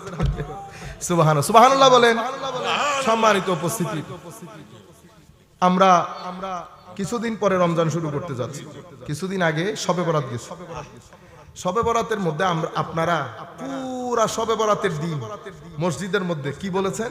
শবে বরাত জায়েজ না না জায়েজ, শবে বরাত জায়েজ না। ও শবে বরাত জায়েজ না না জায়েজ কেন বলবে? কিছুক্ষণ আগে মাহফিল থেকে আসতেছি, পোলা পাই হুজুর জানাজার পরে দোয়া জায়েজ আছে নি? তারপরে কি তারাবি কয় রাকাত? তারাবি কয় রাকাত মানে তারাবি কয় রাকাত? তারাবি 20 রাকাত। আপনারা বুঝতে পেরেছেন? বেটা পৃথিবী হচ্ছে পজিটিভ এবং নেগেটিভের সমন্বয়ে গড়া। দিনের পরে রাত আসে না, রাতের পরে দিন। আপনি যদি সারা পৃথিবীতে আলো লাগিয়ে ফেলেন, রাতকে বন্ধ করে দিতে পারবেন না। এই যে কিছু মানুষ বিরুদ্ধে বলে শবে বরাত, তারাবি, রবিউল আউয়াল, এটা কিয়ামতের দিন সকালবেলা পর্যন্ত এরা কাজটা করবে। কেন? কারণ এটা হচ্ছে একটা ওয়াসওয়াসা। ওয়াসওয়াসা দেয় শয়তান, শয়তানের পক্ষ থেকে কাজটা করে জিন এবং ইনসান। কুল আউযু বিরাব্বিন মালিকিন ইলাহিন। দেখছেন তিনটা আল্লাহ, তিনটা জিনিস উল্লেখ করছে। মানে ওয়াসওয়াসা কত বড় খতরনাক, এটা কিভাবে আপনার দিন ধ্বংস করে। কুল আউযু বিরাব্বিন নাস। হাবিব আপনি রবের আশ্রয় কামনা করেন, আপনার ইলাহের আশ্রয় কামনা করেন, আপনার মালিকের আশ্রয় কামনা করেন। দেখছেন আল্লাহ আল্লাহর 3 বৈশিষ্ট্য উল্লেখ করছে। আর আমি আশ্রয় কামনা করতেছি একটা জিনিস থেকে। সূরা ফালাকের মধ্যে বৈশিষ্ট্য উল্লেখ করেছি শুধু একটা, কুল আউযু বিরাব্বিল ফালাক, কিন্তু সেখানে বিপদের উল্লেখ করছি 4টা। 4 বিপদ, বৈশিষ্ট্য 1। তার মানে কি? তার মানে এগুলা ক্ষতিকর, তেমন ক্ষতিকর না। ঠিক আছে? কারণ এটা আপনার শরীরের জন্য ক্ষতিকর, আপনার মনের জন্য ক্ষতিকর। কুল আউযু বিরাব্বিল ফালাকের মধ্যে এজন্য ইমাম রাজি খুব সুন্দর তাফসীর করেছেন। এখানে রব বলে 4টা বিপদের কথা। সূরা নাসের মধ্যে 3 বৈশিষ্ট্য, বিপদ একটা। এবার আপনি বুঝতে পারতেছেন এটা কত খতরনাক বিপদ। এটা কিসের বিপদ? এটা আপনার দ্বীনের জন্য বিপদ। এটা আপনার দ্বীন ধ্বংস করে দেবে। কারা করে? আল্লাযী ইউওয়াসবিসু ফি সুদুরিন নাস মিনাল জিন্নাতি ওয়াল এরা বক্তারা মিলে দায়ী মিলে আপনার দিন বরবাদ করে দেবে। এটা আবার মুসলিম শরীফের মধ্যে আমার নবীও বলেছেন, সাতাকুনু দুআ ইলা আবওয়াবে জাহান্নাম, কিছুদিন পরে দায়ী বের হবে, দায়ী বক্তা। এরা কি করবে? ইলা আবওয়াবে জাহান্নাম, মানুষকে জাহান্নামের রাস্তায় ডাকবে।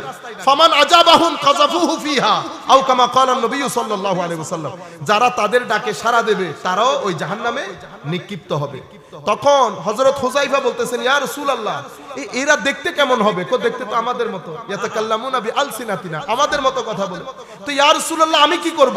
কো তুমি সব সময় জামাতুল মুসলিমিনের সাথে থাকবে, মুসলমানের সংখ্যা গরিষ্ঠের সাথে, উলামায়ে কেরামের সংখ্যা গরিষ্ঠের সাথে থাকবে।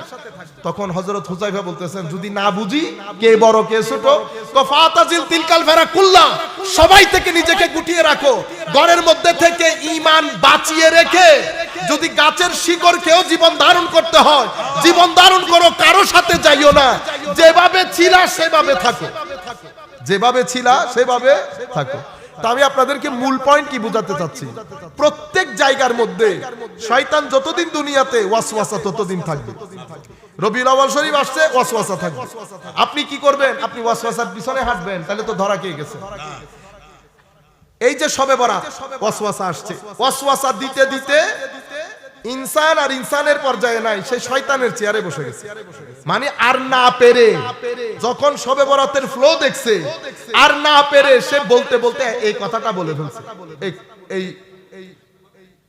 আল্লাহ, আমি পবিত্র জায়গা নাম না নেই, কারণ জায়গারও তো একটা দাম আছে, জায়গা আবার মাইন্ড করে ফেলবে। মানুষের একটা সীমা পরিসীমা থাকে, মানুষ নিচে নামে আর কি, এখন আসফালা সাফিলিন হয়ে যাইতে হয়। আমিও চিন্তা করছি আসফালা সাফিলিন হলো কেন, কারণ সেই বলছে যে নবী নূরে, তারে বলে সে তালাক দিয়ে দিচ্ছে। তো এখন এত বড় বিয়াদবি, তো বিয়াদবি করলে আমার আল্লাহর সূত্র হচ্ছে সুম্মা রাদাদনাহু আসফালা সাফিলিন, এমন নিচে নিবে তার তলের পরে আর কোনো তলা নাই। সম্মানিত উপস্থিতি, তাইলে আপনি কি বুঝলেন? পজিটিভ নেগেটিভ এটা পৃথিবীর রিয়ালিটি, এটা থাকবে। আমার দায়িত্ব কি নেগেটিভিটি নিয়ে করা না। কেউ যদি আপনার কাছে এসে বলে এই জানাজার নামাজের পরে দোয়া নেই, তাহলে আপনি বলবেন আমার নবীর কোন হাদিস, কোরআনের কোন আয়াত এই সংক্রান্ত আপনি দেন যে আমার নবী নিষেধ করেছেন। তখন তারা আপনাকে কি বলবে? আপনাকে বলবে এটা নবীর যুগে ছিল না।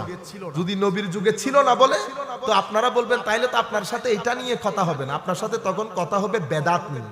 আমি আজকে আপনাদের এখানে আমার সাবজেক্ট ছিল বেদাত, কারণ এই এক পর্ব গতকাল কক্সবাজারে বলছি, আরেক পর্ব আজকে বলার খেয়াল ছিল, কিন্তু আধা রাত্রের মধ্যে যদি আমি এরকম ড্রাই কথা বলি, আপনারা এতক্ষণ সব ছিলেন, একদম বসে আছেন হুজুরের কারণে, এতক্ষণ তো স্টেজ খালি হয়ে যাচ্ছে। যাই হোক, আমি আপনাদেরকে বলতেছি তো পজিটিভিটি নেগেটিভিটি এটা থাকবে। এখন আপনি আপনি দলিল তো দেবেন, আপনি আপনার ডিফেন্স করেন কেন? আলোচনা আমি ওই কথাটা আপনাদেরকে বলি। তো ইন্ডিয়ান উনি আমাকে বলতেছেন হযরতে দাতাগঞ্জ বক্সের উরসে পাক ছিল, কয় এটা উরস তো জায়েজ নাই। আল্লাহ একটা দলিল, কোন নবীর জমানায় ছিল না। আল্লাহ এটা তো আপনি আমারে কি ইয়া পাইছেন, রাস্তাঘাটের ছেলে পাইছেন? আমি বেটা কিছু লেখাপড়া করছি না, নবীর জমানায় ছিল না। এটা হইলে তো তোমার লগে আমার কথা হবে বেদাত নিয়ে, কি নিয়ে? উরস নিয়ে কথা হবে না। তুমি যদি উরসের বিরুদ্ধে বলো তো উরসের দলিল লাগবে, তুমি বিপক্ষের দলিল দিবে, আমি পক্ষের দলিল দিব। তুমি যদি বলো নবীর যুগে ছিল না, তাহলে তো আমরা বেদাত নিয়ে কথা বলবো, যে নবীর যুগে ছিল না এই ধরনের কাজ শরীয়তের মধ্যে বৈধ কিনা, বৈধ হলে কতটুকুন বৈধ। বেদাত একটারে তো নিয়ে নিয়ে সমুদ্রে নিক্ষেপ করছে, মানে বেদাতটা শুনলেই মনে হয় যেন কেমন। অথচ হাদিসের মধ্যে বেদাত শব্দটা পজিটিভ অর্থ ব্যবহৃত হয়েছে, নেগেটিভ অর্থেও। কেন? আপনারা উলামায়ে কেরাম তো জানার কথা, মুসলিম শরীফের রিওয়ায়াত না, এটা কেউ মুত্তাফাকুন আলাই, অলমোস্ট বুখারী মুসলিম শরীফের মধ্যে এসেছে। শাস্তের নামাজ সালাতুদ দুহা পড়ি না আমরা, তো সালাতুদ দুহা এক সাহাবী ঢুকছেন, হযরত উরওয়া, হযরত মুজাহিদ বা এরকম একজন সাহাবী ঢুকছে, হযরত আব্দুল্লাহ ইবনে ওমর, হযরত আয়েশা সিদ্দিকার ঘরে হুজরার মধ্যে ট্যাক লাগিয়ে বসে আছে। কিছু মানুষ মসজিদে নববীর মধ্যে সালাতুদ দুহা পড়ছে। উনি জিজ্ঞেস করতেছেন হযরত উরওয়া, কি ব্যাপার, এটা কি জিনিস? বিদআ। কি বলেছে? বিদআ। তখন উনি বলতেছেন, আচ্ছা আমার নবী কয়বার উমরা করছেন? তো হযরত আব্দুল্লাহ ইবনে ওমর বলতেছেন যে 4 বার উমরা করছেন। বিদআ বলার পরে আপনারা যে বেদাত বুঝেন, ওই বেদাত কি সাহাবায়ে কেরাম কম বুঝছেন? তো উনি তো বেদাত বলার পরে লাঠি নিয়ে সবাইকে মারার কথা ছিল, মারছেনি? উনি তো মারেও নাই, উনি কোনো বিষয় উনি বলতেছেন আচ্ছা বলেন তো আমার নবী কয়বার উমরা করছে। এখন প্রশ্ন হচ্ছে বেদা বললো কেন? বিদা বলেছে আমার নবী কিছুদিন চাষতের নামাজ মসজিদে নবীতে পড়েছেন। পড়ে যখন আমার নবী বুঝলেন এটা তো আবার ওয়াজিব হয়ে যাবে, সাহাবীরাও করতে শুরু করবে, তখন আমার নবী হুজরা পাকের মধ্যে চলে গেছে। সাহাবায়ে কেরাম এটা দেখে ওনারা মসজিদে নবীর মধ্যে চাষ করা শুরু করেছে। তো আব্দুল্লাহ ইবনে উমর বুঝাইতে চাচ্ছেন আমার নবী করেন নাই, ওনারা করতেছেন, তবে নে'মাল বিদা, ভালো, নট ব্যাড। যেভাবে তারাবি দেখে হযরত উমর ইবনুল খাত্তাব বলেছেন নে'মাল বিদা হাযি, আপনারা বুঝতে পেরেছেন? যাই হোক, যেই কোনো বিষয়ে কেউ যদি আপনাদেরকে কোনো কিছু বলে, আপনারা দলিল চাইবেন যে আপনি দলিল দেন কোরআনে বা হাদিসে কোনো জায়গায় না এসেছে কিনা। তখন যদি বলে যে নবীর যুগে ছিল না, তখন বলবেন আপনার সাথে তো কথা এই মাসআলা নিয়ে হবে না, আপনার সাথে কথা হবে বেদাত নিয়ে। নাম্বার 1। নাম্বার 2, আমি আপনাদেরকে বলতে চাচ্ছি নেগেটিভিটি কিয়ামত পর্যন্ত থাকবে।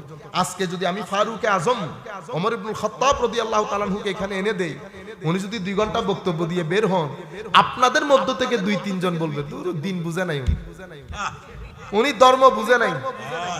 হযরতে আব্দুল্লাহ ইবনে মাসউদ রাদিয়াল্লাহু তাআলা আনহু যদি এসে ফতোয়া দেয়, আপনাদের মধ্যে আমাদের মধ্যে 2 জন গিয়ে বলবে ফতোয়া শুদ্ধ হয় না, হুজুর আমাদেরটা যেটা বলছে ওইটাই ঠিক ছিল। এটা দুনিয়া বেটা, এখানে নেগেটিভিটি পজিটিভিটি থাকবে, আপনারা ক্রেজি হয়ে যান। নাম্বার 1, শবে বরাত নিয়ে আপনি যে এরকম মাতাল হয়ে গেছেন। আমি ইংল্যান্ডের মধ্যে বক্তব্য আমার প্রায় শেষের দিকে, তো এক ভদ্রলোক আসছে, সে আবার বুঝতেছেন তো পাকিস্তানিদের আবার একটা খাইশ আছে, ওরা আমাদেরকে মৌলবী মনে করে না, আমাদেরকে বলে কি মিয়া সাহেব, আমাদেরকে বলে হাফেজ সাহেব, আর তাদের গুলো হইলো আল্লামা। তাদের গুলা কি ও কান মুসরাইতে পারে না, ওই আল্লামা নিয়ে আমি হাফেজ সাহেব হয়ে গেলাম। তো এই কোনার মধ্যে আসছে, একেবারে ফাঁক করে করে মুনাজাত করবো, টাকা পয়সা বেশি, কোনার মধ্যে আসছে, এমনি হাত তুলছে, मुझे एक सवाल है, मैंने कहा चले करो, कर दो। कहते शब बारात ये जो लाइलातुल बारात हम करते हैं, ये जायज है? लो ও শবে বরাত আমি মুনাজাত করতে গেছি, জানতে আসছি শবে বরাত জায়েজ আছে কিনা। আমি বলতেছি লাইলাতুল বারাত जायज या नाजायज मुझे नहीं पता, मुझे इतना पता है कि हुजूर ने फरमाया इस रात अल्लाह शराबी की गुनाह माफ नहीं फरमाते। আমি বলতেছি শবে বরাত জায়েজ না জায়েজ জানি না, তবে আমার নবী বলতেছে মদখোরের গুনাহ আল্লাহ ক্ষমা করেন না। আমি আপনাদেরকে বুঝাইতে চাইতেছি বেটা, জায়েজ না জায়েজ বাদ দেন। আমার নবী একটা লিস্ট দিছে, এই মানুষের গুনাহ শবে বরাতে ক্ষমা হয় না। আমি দেখব ওই মানুষের লিস্টের মধ্যে আমার নাম আছে কিনা। যদি এই লিস্টে আমার নাম থাকে, তাইলে মাহে রমজান যখন মেজবানি শুরু হবে, চট্টগ্রামের মেজবানি, সেই মেজবানি আমার পকেটে নসিব হবে না। এই জন্য আল্লাহ শবে বরাত দিছে আমার প্রিপারেশনের জন্য, মাহে রমজানের পরিপূর্ণ বরকত যেন আমি হাসিল করতে পারি। আমার নবী ইরশাদ করেছেন, যেই ব্যক্তির ভিতরে অন্য মুসলমানের ব্যাপারে বিদ্বেষ আছে, তার দোয়া কবুল হয় না শবে বরাতে। যেই ব্যক্তি রিয়া, লোক দেখানো ভাব, তার দোয়া কবুল হয় না। মা বাবার সাথে যারা বেয়াদবি করে, তার দোয়া কবুল হয় না। যে ব্যক্তি অহংকারী, মৌলবী হোক, পীর হোক, যেই হোক, মাওলা তার দোয়া কবুল করেন না। যেই ব্যক্তি, এখন যেটা বলবো সেটার মধ্যে তো আমরা সবাই পড়ে গেছি, যারা গীবত করে, পরনিন্দা করে, পরচর্চা করে, তার দোয়া কি শবে বরাতের দিন কবুল হয় না। এখন আমার শবে বরাত তো চলে গেছে, তা আমি দোয়া কবুল হয়েছে কিনা আমাকে দেখতে হবে না। সুতরাং সামনে রমজান শরীফ আসতেছে, রমজান শরীফের জন্য প্রিপেয়ার হবে। আলাদা একটা 2-3 দিন আগে নিজের একটা ব্যস্ততা দেখাবে, যেন আল্লাহ আপনাকে তৌফিক দান করেন। আপনি যখন ব্যস্ততা দেখাবেন, আমার আল্লাহ খুশি হবে। শবে বরাতের মধ্যে, মাহে রমজানের মধ্যে শুধু ইফতারি না, আপনি ইউথদেরকে বলতেছি বেটা, 8 রাকাত তারাবি পরে যে বের হবে, তারে মসজিদের সাথে বাইন্ধা রাখবে। 20 রাকাত তারাবির বাদে কোনো তারাবি না।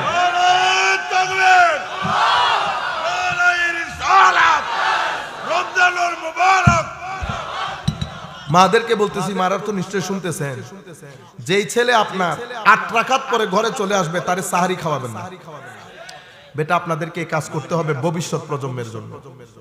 আপনারা রমজানের পূর্ণ বরকত হাসিল করবেন। তারাবি যেই মসজিদে পড়েন সেই মসজিদে পড়বেন, এবং 3টা থেকে 4টা বা 2:30 থেকে 3:30 পর্যন্ত 1 ঘন্টা সময় রাখবেন তাহাজ্জুদের জন্য। কোরআনের তিলাওয়াত যারা জানেন না তারা জেনে নেবেন, আর যারা জানেন অবশ্যই কোরআনের খতম করবেন। কোরআনের খতম আমাদের মতো ট্রিপিক্যাল বাঙালিয়ানা পড়বেন না, আলিফ লাম মিম যালিকাল কিতাবুল আরাইবা ফিহি, এটা না, এটা পড়ানি না, এটারে সার্কাস বলে। কোরআনকে কোরআনের মতো পড়বেন, যে বাবা আপনি শুনবেন কত সুন্দর না কোরআন। আমার নবী কি বলেছে জানেন? যেই ব্যক্তি কোরআনকে সুন্দর আওয়াজে পড়ে না সে আমার উম্মত না। আল্লাহ আমাকে যত কাজের নির্দেশ দিয়েছে সবচেয়ে কঠিন নির্দেশ হচ্ছে আমি যেন কোরআনকে মেলোডিয়াস ভয়েস দিয়ে পড়ি, মেলোডিয়াস ভয়েস। ইয়াসিন আপনি শুনেন মতো করে, ট্রিপিক্যাল আন্দাজে কোরআন শরীফ পড়বেন। আর আপনার এলাকার মধ্যে গরিব মানুষ আছে না, তাদের খবর রাখবেন। শুধু আপনার ইফতারের টেবিলের মধ্যে আপনি অনেক কিছু ভরাই ফেললেন, এরপরে যদি আপনি তাহাজ্জুদ পড়ে পড়ে উল্টা লটকে যান, আমার নবী খুশি হবেন না। আপনি যখন মাইনচের খবর রাখবেন, ওর ঘরে টাকা নাই, ওর ঘরে, ইয়ুথকে বলতে বিশেষ করে, তাইলে গরিব আত্মীয় স্বজনকে যার যার সামর্থ্য অনুযায়ী আমরা সহযোগিতা করব। মাহে রমজানের মধ্যে আমি মনিটর করব, রাত্রে বেলা যখন শুইতে যাইবেন তখন মনিটর করবেন আজকে আমি কোনো নেগেটিভ কাজ করেছি কিনা। যদি করে থাকি তাহলে আগামী কালের জন্য আমি আবার ভালো করে প্রস্তুতি নেব। আমার ভাই, দিন কিন্তু শেষ, দিন শেষ। প্রত্যেক বাড়ির মধ্যে কোনো মুরব্বী নাই। আমরা যখন কবরস্থানে যাই আসতে ইচ্ছে করে না, কারণ দুঃখের কথা বলবো, একটু কোলে বসে কথা বলবো, শুনবো, চাচা চাচি কেউ নাই, ফুফা ফুফি কেউ নাই। এখন আমরা শুধু ডাইনিং টেবিলের মধ্যে একা। ইউথদেরকেও বলতেছি, বেটা এখন আপনার মা বাবা ভাই বোন আছে তো, 10 বছরের মধ্যে সিনারি আরেকটা হবে, দেখবেন এখানে অনেক মানুষ মাটির নিচে চলে গেছে। সুতরাং মাহে রমজানকে পরিপূর্ণ রূপে ইস্তেমাল করবে। রমজানের মধ্যে বন্ধু বান্ধব নিয়ে অতিরিক্ত ঘোরাফেরা। হযরতে কশফুল মাহজুবের মধ্যে হুজুর দাতাগঞ্জ বক্স বলতেছেন, যেই বন্ধু আপনার আখেরাতের জীবনে কাজে আসবে না সেই বন্ধু আপনার দুনিয়ার জীবনেও কোনো কাজে আসবে না। বন্ধুত্ব করবেন এমন বন্ধুর সাথে যারা হাত তুললে বলবে আল্লাহ আমার বন্ধু বান্ধব পাড়া প্রতিবেশী সবাইকে ক্ষমা করে, এমন বন্ধুর সাথে বন্ধুত্ব করেন। আল্লাহ রাব্বুল আলামিন আপনাদেরকে বরকত দান করেন। আর আমরা আজকের এই মাহফিল থেকে ঢাকার মধ্যে যারা হোটেলের এই অনাকাঙ্ক্ষিত ঘটনার মধ্যে পুরে শহীদ হয়েছে, আমরা প্রত্যেকের জন্য আল্লাহর দরবারে দোয়া করি আল্লাহ যেন তাদেরকে শাহাদাতের দরজা দান করেন। এবং কিছু পরিবার আমি জানি অসম্ভব ভারী জিনিস, আল্লাহ তাদের শোক সন্তপ্ত পরিবারকে সবরে জমিল দান করুক, সবরে জমিলের উপর আজরে আজিম দান করুক। এবং আমরা যেন আরেকটু সচেতন হই, মানুষ হই। আপনাদের কাছে আমার আখেরি ফরিয়া, যেহেতু বাংলাদেশে বুঝে এটা আমার আজকের আখেরি শেষ, আল্লাহর ওয়াস্তে জুলুম প্রতারণা এগুলা থেকে নিজেকে বাঁচিয়ে রাখবেন। মানুষের সাথে প্রতারণা করবেন না, মানুষকে জুলুম করবেন না, মানুষকে অসম্মান করবেন না। কেন? কারণ আমার যাকে আপনি প্রতারণা করতেছেন তার মালিক যিনি, আপনার মালিকও উনি। আপনি কিন্তু দুঃখে পড়ে যাবেন। 14 ফেব্রুয়ারিতে যদি আপনি কোনো প্রতারণা করে থাকেন, বেটা আজকে বাসায় গিয়ে মনে করবেন যে 2042-এর মধ্যে 14 ফেব্রুয়ারি আসবে। তখন হয়তো আপনার মেয়ের বয়স 14 বছর হবে, আপনার ছেলের বয়স 16 বছর হবে। সুতরাং প্রত্যেক অ্যাকশনের একটা রিঅ্যাকশন আছে, প্রত্যেক ক্রিয়ার একটা প্রতিক্রিয়া আছে। সেই 2042-এর 14 ফেব্রুয়ারি যদি আপনার ছেলে মেয়ের আপনি হজম করতে পারেন তাহলে বেটা আপনি এনজয় করেন। I have nothing to say. But আমরা বুঝই নিজের ভিতরের আমটাকে পচাই ফেলতেছি। আপনি যখন নিজের ভিতরে নেগেটিভ এনার্জি নিয়ে বাসায় আসবেন, যেই ব্যক্তি আপনার সাথে কথা বলবে সেই ব্যক্তির ভিতরের জগৎ বিনাশ হবে। যেভাবে 2টা আম 10টা ভালো আমকে পচাই ফেলে, ঠিক সেভাবে আমরা একটু খেয়াল করি। আল্লাহ রাব্বুল আলামিন আপনাদেরকে জাযায়ে খায়ের দান করুক। এই যে আপনারা এখন 1:01 বাজতেছে, আমি যদি পৃথিবীর কোনো মানুষকে বলি যে আমাদের দেশের লোক ছেলেরা 1:01 পর্যন্ত দিনের কথা আমার নবীর কথা শুনে, পৃথিবীর কেউ কোনো মানুষ বিশ্বাস করবে না, কোনো মানুষ বিশ্বাস করবে না। পৃথিবীর মানুষ 3 মিনিটের চেয়ে বেশি বসে না, আপনারা 1:30 পর্যন্ত বসে আছেন নবীর দিন ধর্ম শোনার জন্য। এটা আমার নবীর জিন্দা মুজিজা, আলহামদুলিল্লাহ। এবং আল্লাহ যে আপনাদের উপর খুশি এটা একটা সাইন, এটাকে ধরে রাখবে। আল্লাহ আপনাদেরকে জাযায়ে খায়ের দান করুক। আমি আন্তরিক মোবারকবাদ, ধন্যবাদ এবং আবারও শ্রদ্ধা জ্ঞাপন করছি আমার হুজুরের প্রতি।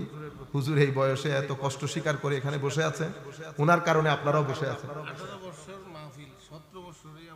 আল্লাহ পাকের মেহেরবানি। হুজুর না বসলে হয়তো আপনারাও বসতেন না, আমি কথাও বলতে পারতাম না।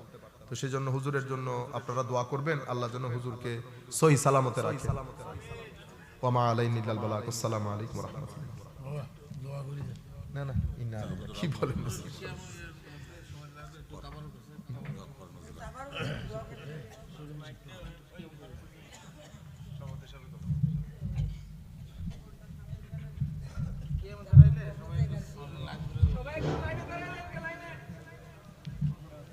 या नबी मालाइका या रसूल सलाम अलैका या हबीब सलाम अलैका सलावतुल्लाह अलैका सय्यदी या रसूल अल्लाह ओ या हबीब अल्लाह आ गया आखिर ज़माना मुश्किल है ईमान बचाना कलमाए नसीब कराना नबी का नूरानी चेहरा हम लोगों को दिखाना या नबी सलाम अलैका या रसूल सलाम अलैका या हबीब सलाम अलैका सलावतुल्लाह अलैका सय्यदी या रसूल अल्लाह व या हबीब अल्लाह अर्शे से ज़्यादा मर्तबा वाला रोज़ाए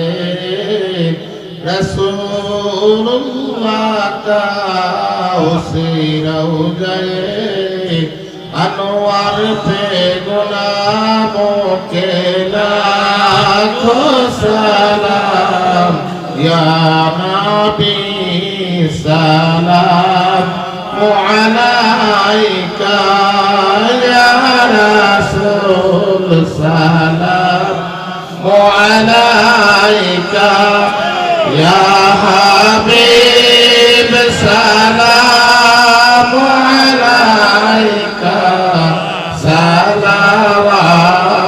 सलावतुल्लाह अलैका दीदारे रौज़ा की तमन्ना दिल में है यही तरन्ना ओ कैसे मदीना जाना बेकुल है दिल दीवाना या नबी सलाम अलैका या रसूल सलाम अलैका या हबीब सलाम अलैका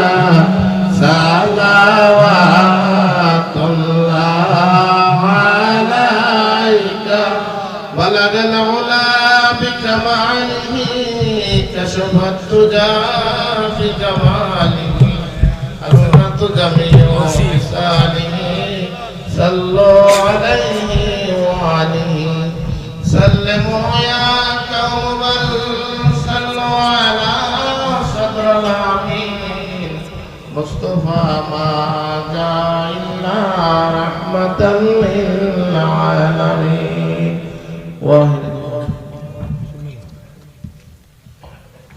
সবাই বলেন মাশাআল্লাহ আলহামদুলিল্লাহ আমি হঠাৎ করে দেখি আমার বসিষের বিরাশি পড়ছে কত সুন্দর পারে যাও মারহাবা আল্লাহ বিরাশি বিরাশি নবী পাকে সালাম দেওয়া তৌফিক দান করে আমি বেশি বেশি খুশি আমার আজকে মাহফিলে সিক্রেট এত খুশি যে ফার্স্ট টু লাস্ট যে কথাগুলো বলেছেন এগুলো শুনে আমরা নবীর গোলাপ হইতে মনে চায় ঠিক কিনা? আমরা কে কে নবীর গোলাপ হবো হাত তুলুন। তিনবার বলে আর শোনা মহাব্বতে নবী আছে যেখানে, মিলাদ কিয়াম যেখানে, নামাজ রোজা যেখানে, কেরামপুর যেখানে,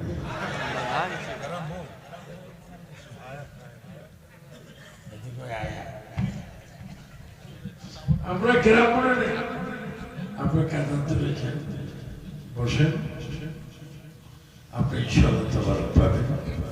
কিন্তু এই যে এখানে মিলাদুন নবী সাল্লাল্লাহু আলাইহি ওয়াসাল্লাম হাঁটা জায়গাতে এক বুড়ো মানুষ আমির ইসলামের আমির আছে, তার নিজের সর্বশব্দ হেফাজত ইসলাম। হেফাজত ইসলামের নিজে খেয়াল করছে, উনি মরার আগে বলছে নবীর মিলাদুন নবীর তাবারক যারা খায় তারা ঘুমায়। আপনার একটা বার বলেন যারা নবীর তাবারককে তাবারক মানে ঘুমানে এরা কি আলেম না জালেম? আল্লাহ যিনি জানেন তিনি আমাদেরকে হেফাজত করেন। আমার এই আজহারি তাকরীর আমার এত পছন্দ হয়েছে, আল্লাহ তার হায়াতের মধ্যে আরো দীর্ঘায়ু দান, দেশে বিদেশে কথা বলা এবং তাদের বয়ানের ছিল আল্লাহ যেন আমাদের হায়াতের মধ্যে বরকত দেয়। আসুন দোয়া আগে বলবে না তাবারক আগে বলবে? হ্যাঁ হ্যাঁ, দোয়া কিন্তু তাবারক দিলে দুটোই দোয়া কেমন কি আমিন করবে না তাবারক দেখবে? হ্যাঁ দিবে না তাবারক দিবে না, তাবারক দিয়ে ফেলে বসে। আর একজনে একটা নাচ রসুন পড়ো খুব সুন্দর, হ্যাঁ মার্শাল এই তাবারক কিসে দিই সামনে দিই একসাথে দাও সীমিত যা যা কিছু তা দিবে বাইরে আমেরিকা ঈদের পরে বাইরে 2 হাত দেয় মানে ডবল এরকম গল্প খাই দেখছি। আমি কইছি কি রে তুই এরকম নভেম্বর ভিতরে সামনে মানে যে তাওটা দিই মানে কিন্তু হাজার হাজার লোকের সমাবেশ হয় 3 বছর বাইরে।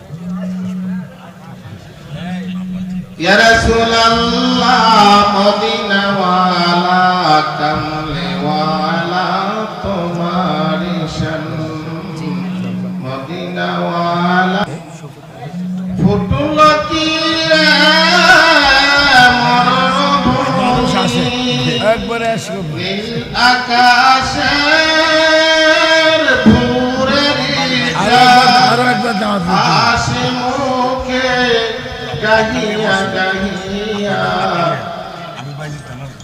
হাসি মুখে গাহিয়া গাহিয়া ফুটল নবী।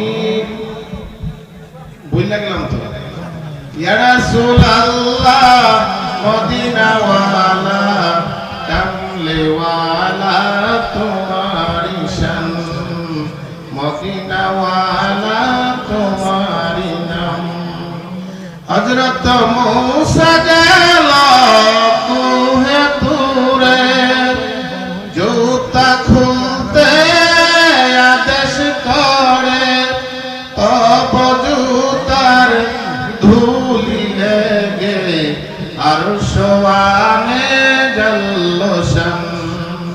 ইয়া রাসূলুল্লাহ মদিনা ওয়ালা কামলে ওয়ালা তোমারি শান মদিনা ওয়ালা তোমারি নাম।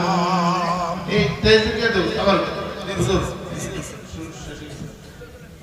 اللهم ربنا ظلمنا انفسنا وان لم تغفر لنا وترحمنا لنكونن من الخاسرين। সবাই তিনবার বলে আল্লাহ আল্লাহ আল্লাহ। আমাদের হাতকে নবীর উসিলা তুমি কবুল করো। ইয়া আল্লাহ ওসি মুহাম্মদ মুর্শিদুল আলম বইয়ার শ্রদ্ধেয় আব্বা আম্মা জানের ইশারে সওয়াব ও পবিত্র ঈদ মিলাদুন নবী সারা ইসলাম উপলক্ষে 18তম সুন্নি ওয়াজ সম্মেলনকে তুমি কবুল করো। আল্লাহ খাস করে আমাদের সিনাকে তুমি মদিনার আয়না বানিয়ে দাও। ইয়া আল্লাহ, যারা নাকি মাহফিলে এসেছে প্রত্যেককে কবুল করো। প্রত্যেকের জীবনের কবিরা সগিরা জাহির বাতিল ইচ্ছা অনিচ্ছা জানতা অজান্তা সমস্ত গুনাহগুলো নবীর সাথে মাফ করো। ইয়া আল্লাহ, আমার বাবা সাইফুল আজম আজহারি খুব সুন্দর তাকরীর বয়ান দিয়েছেন। আল্লাহ তাকে সুন্দর নবীর শান, আপনার শান, আউলিয়া কেরামের শান দ্বারা তৌফিক দাও। ইয়া আল্লাহ, হাসান আজহারি বক্তব্যকে কবুল করো। সমস্ত উলামায়ে কেরামের বয়ানকে কবুল করো। ইয়া আল্লাহ, আমাদের খালি হাতে হজ বাইতুল্লাহ জিয়ারত মদিনার টিকিট দান করো। ইয়া আল্লাহ, জীবনে একটিবার হলো হজ বাইতুল্লাহ জিয়ারত মদিনা করার তৌফিক দান করো। আল্লাহ, খানে কাবায় গিয়ে লব্বাইক আল্লাহুম্মা লব্বাইক লব্বাইক লা শারীকা লাক লব্বাইক ইন্নাল হামদা ওয়ান নি'মাতা লাক ওয়াল মুলক। আল্লাহ, খানে কাবার চতুর্দিকে তাওয়াফ করে এই দান দেওয়ার তৌফিক দান করো। আল্লাহ, সোনার মদিনা মক্কি নবী মদনী নবী আল্লাহ কদম মুবারক রওজা পাক के सामने রেখে আসসালাতু ওয়াসসালামু আলাইকা ইয়া রাসূলুল্লাহ বলার তৌফিক দান। ইয়া আল্লাহ, ওসি মুর্শিদ সাহেবের আব্বা আম্মার কবরকে জান্নাত বানিয়ে দাও। আল্লাহ, তার বোনের কবরকে জান্নাত বানিয়ে দাও। এই কবরস্থানে যারা আছে তাদেরকে তুমি হেফাজত করো। ইয়া আল্লাহ, এই গ্রামে যত কবরস্থান আছে, থানা, এই জেলা, এই দেশে প্রত্যেককে আযাব থেকে তুমি হেফাজত করো। ইয়া আল্লাহ, ইয়া রহমান, ইয়া রহিম, ইয়া রাহমাতুল লিল আলামিন, হাসবুনাল্লাহু ওয়া নি'মাল ওয়াকিল, নি'মাল মাওলা ওয়া নি'মান নাসির।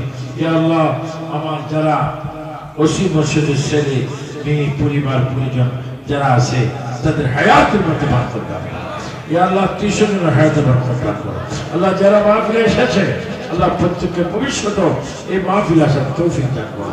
ওয়া সাল্লাল্লাহু তাআলা আলা খাইরি খালকিহি ওয়া নূর যাতি মুহাম্মাদিন ওয়া আলিহি ওয়া সাহাবিহি আজমাইন।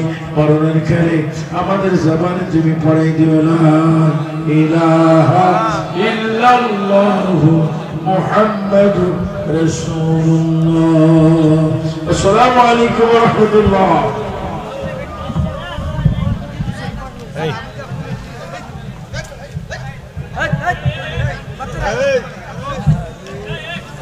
এই আমার বাপের লোককে একটা পোস্টার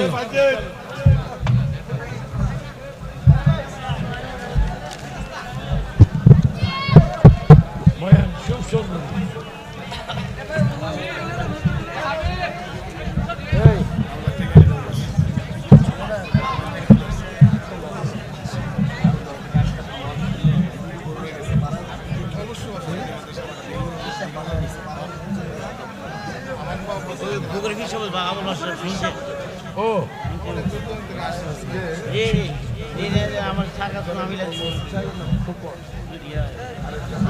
আমার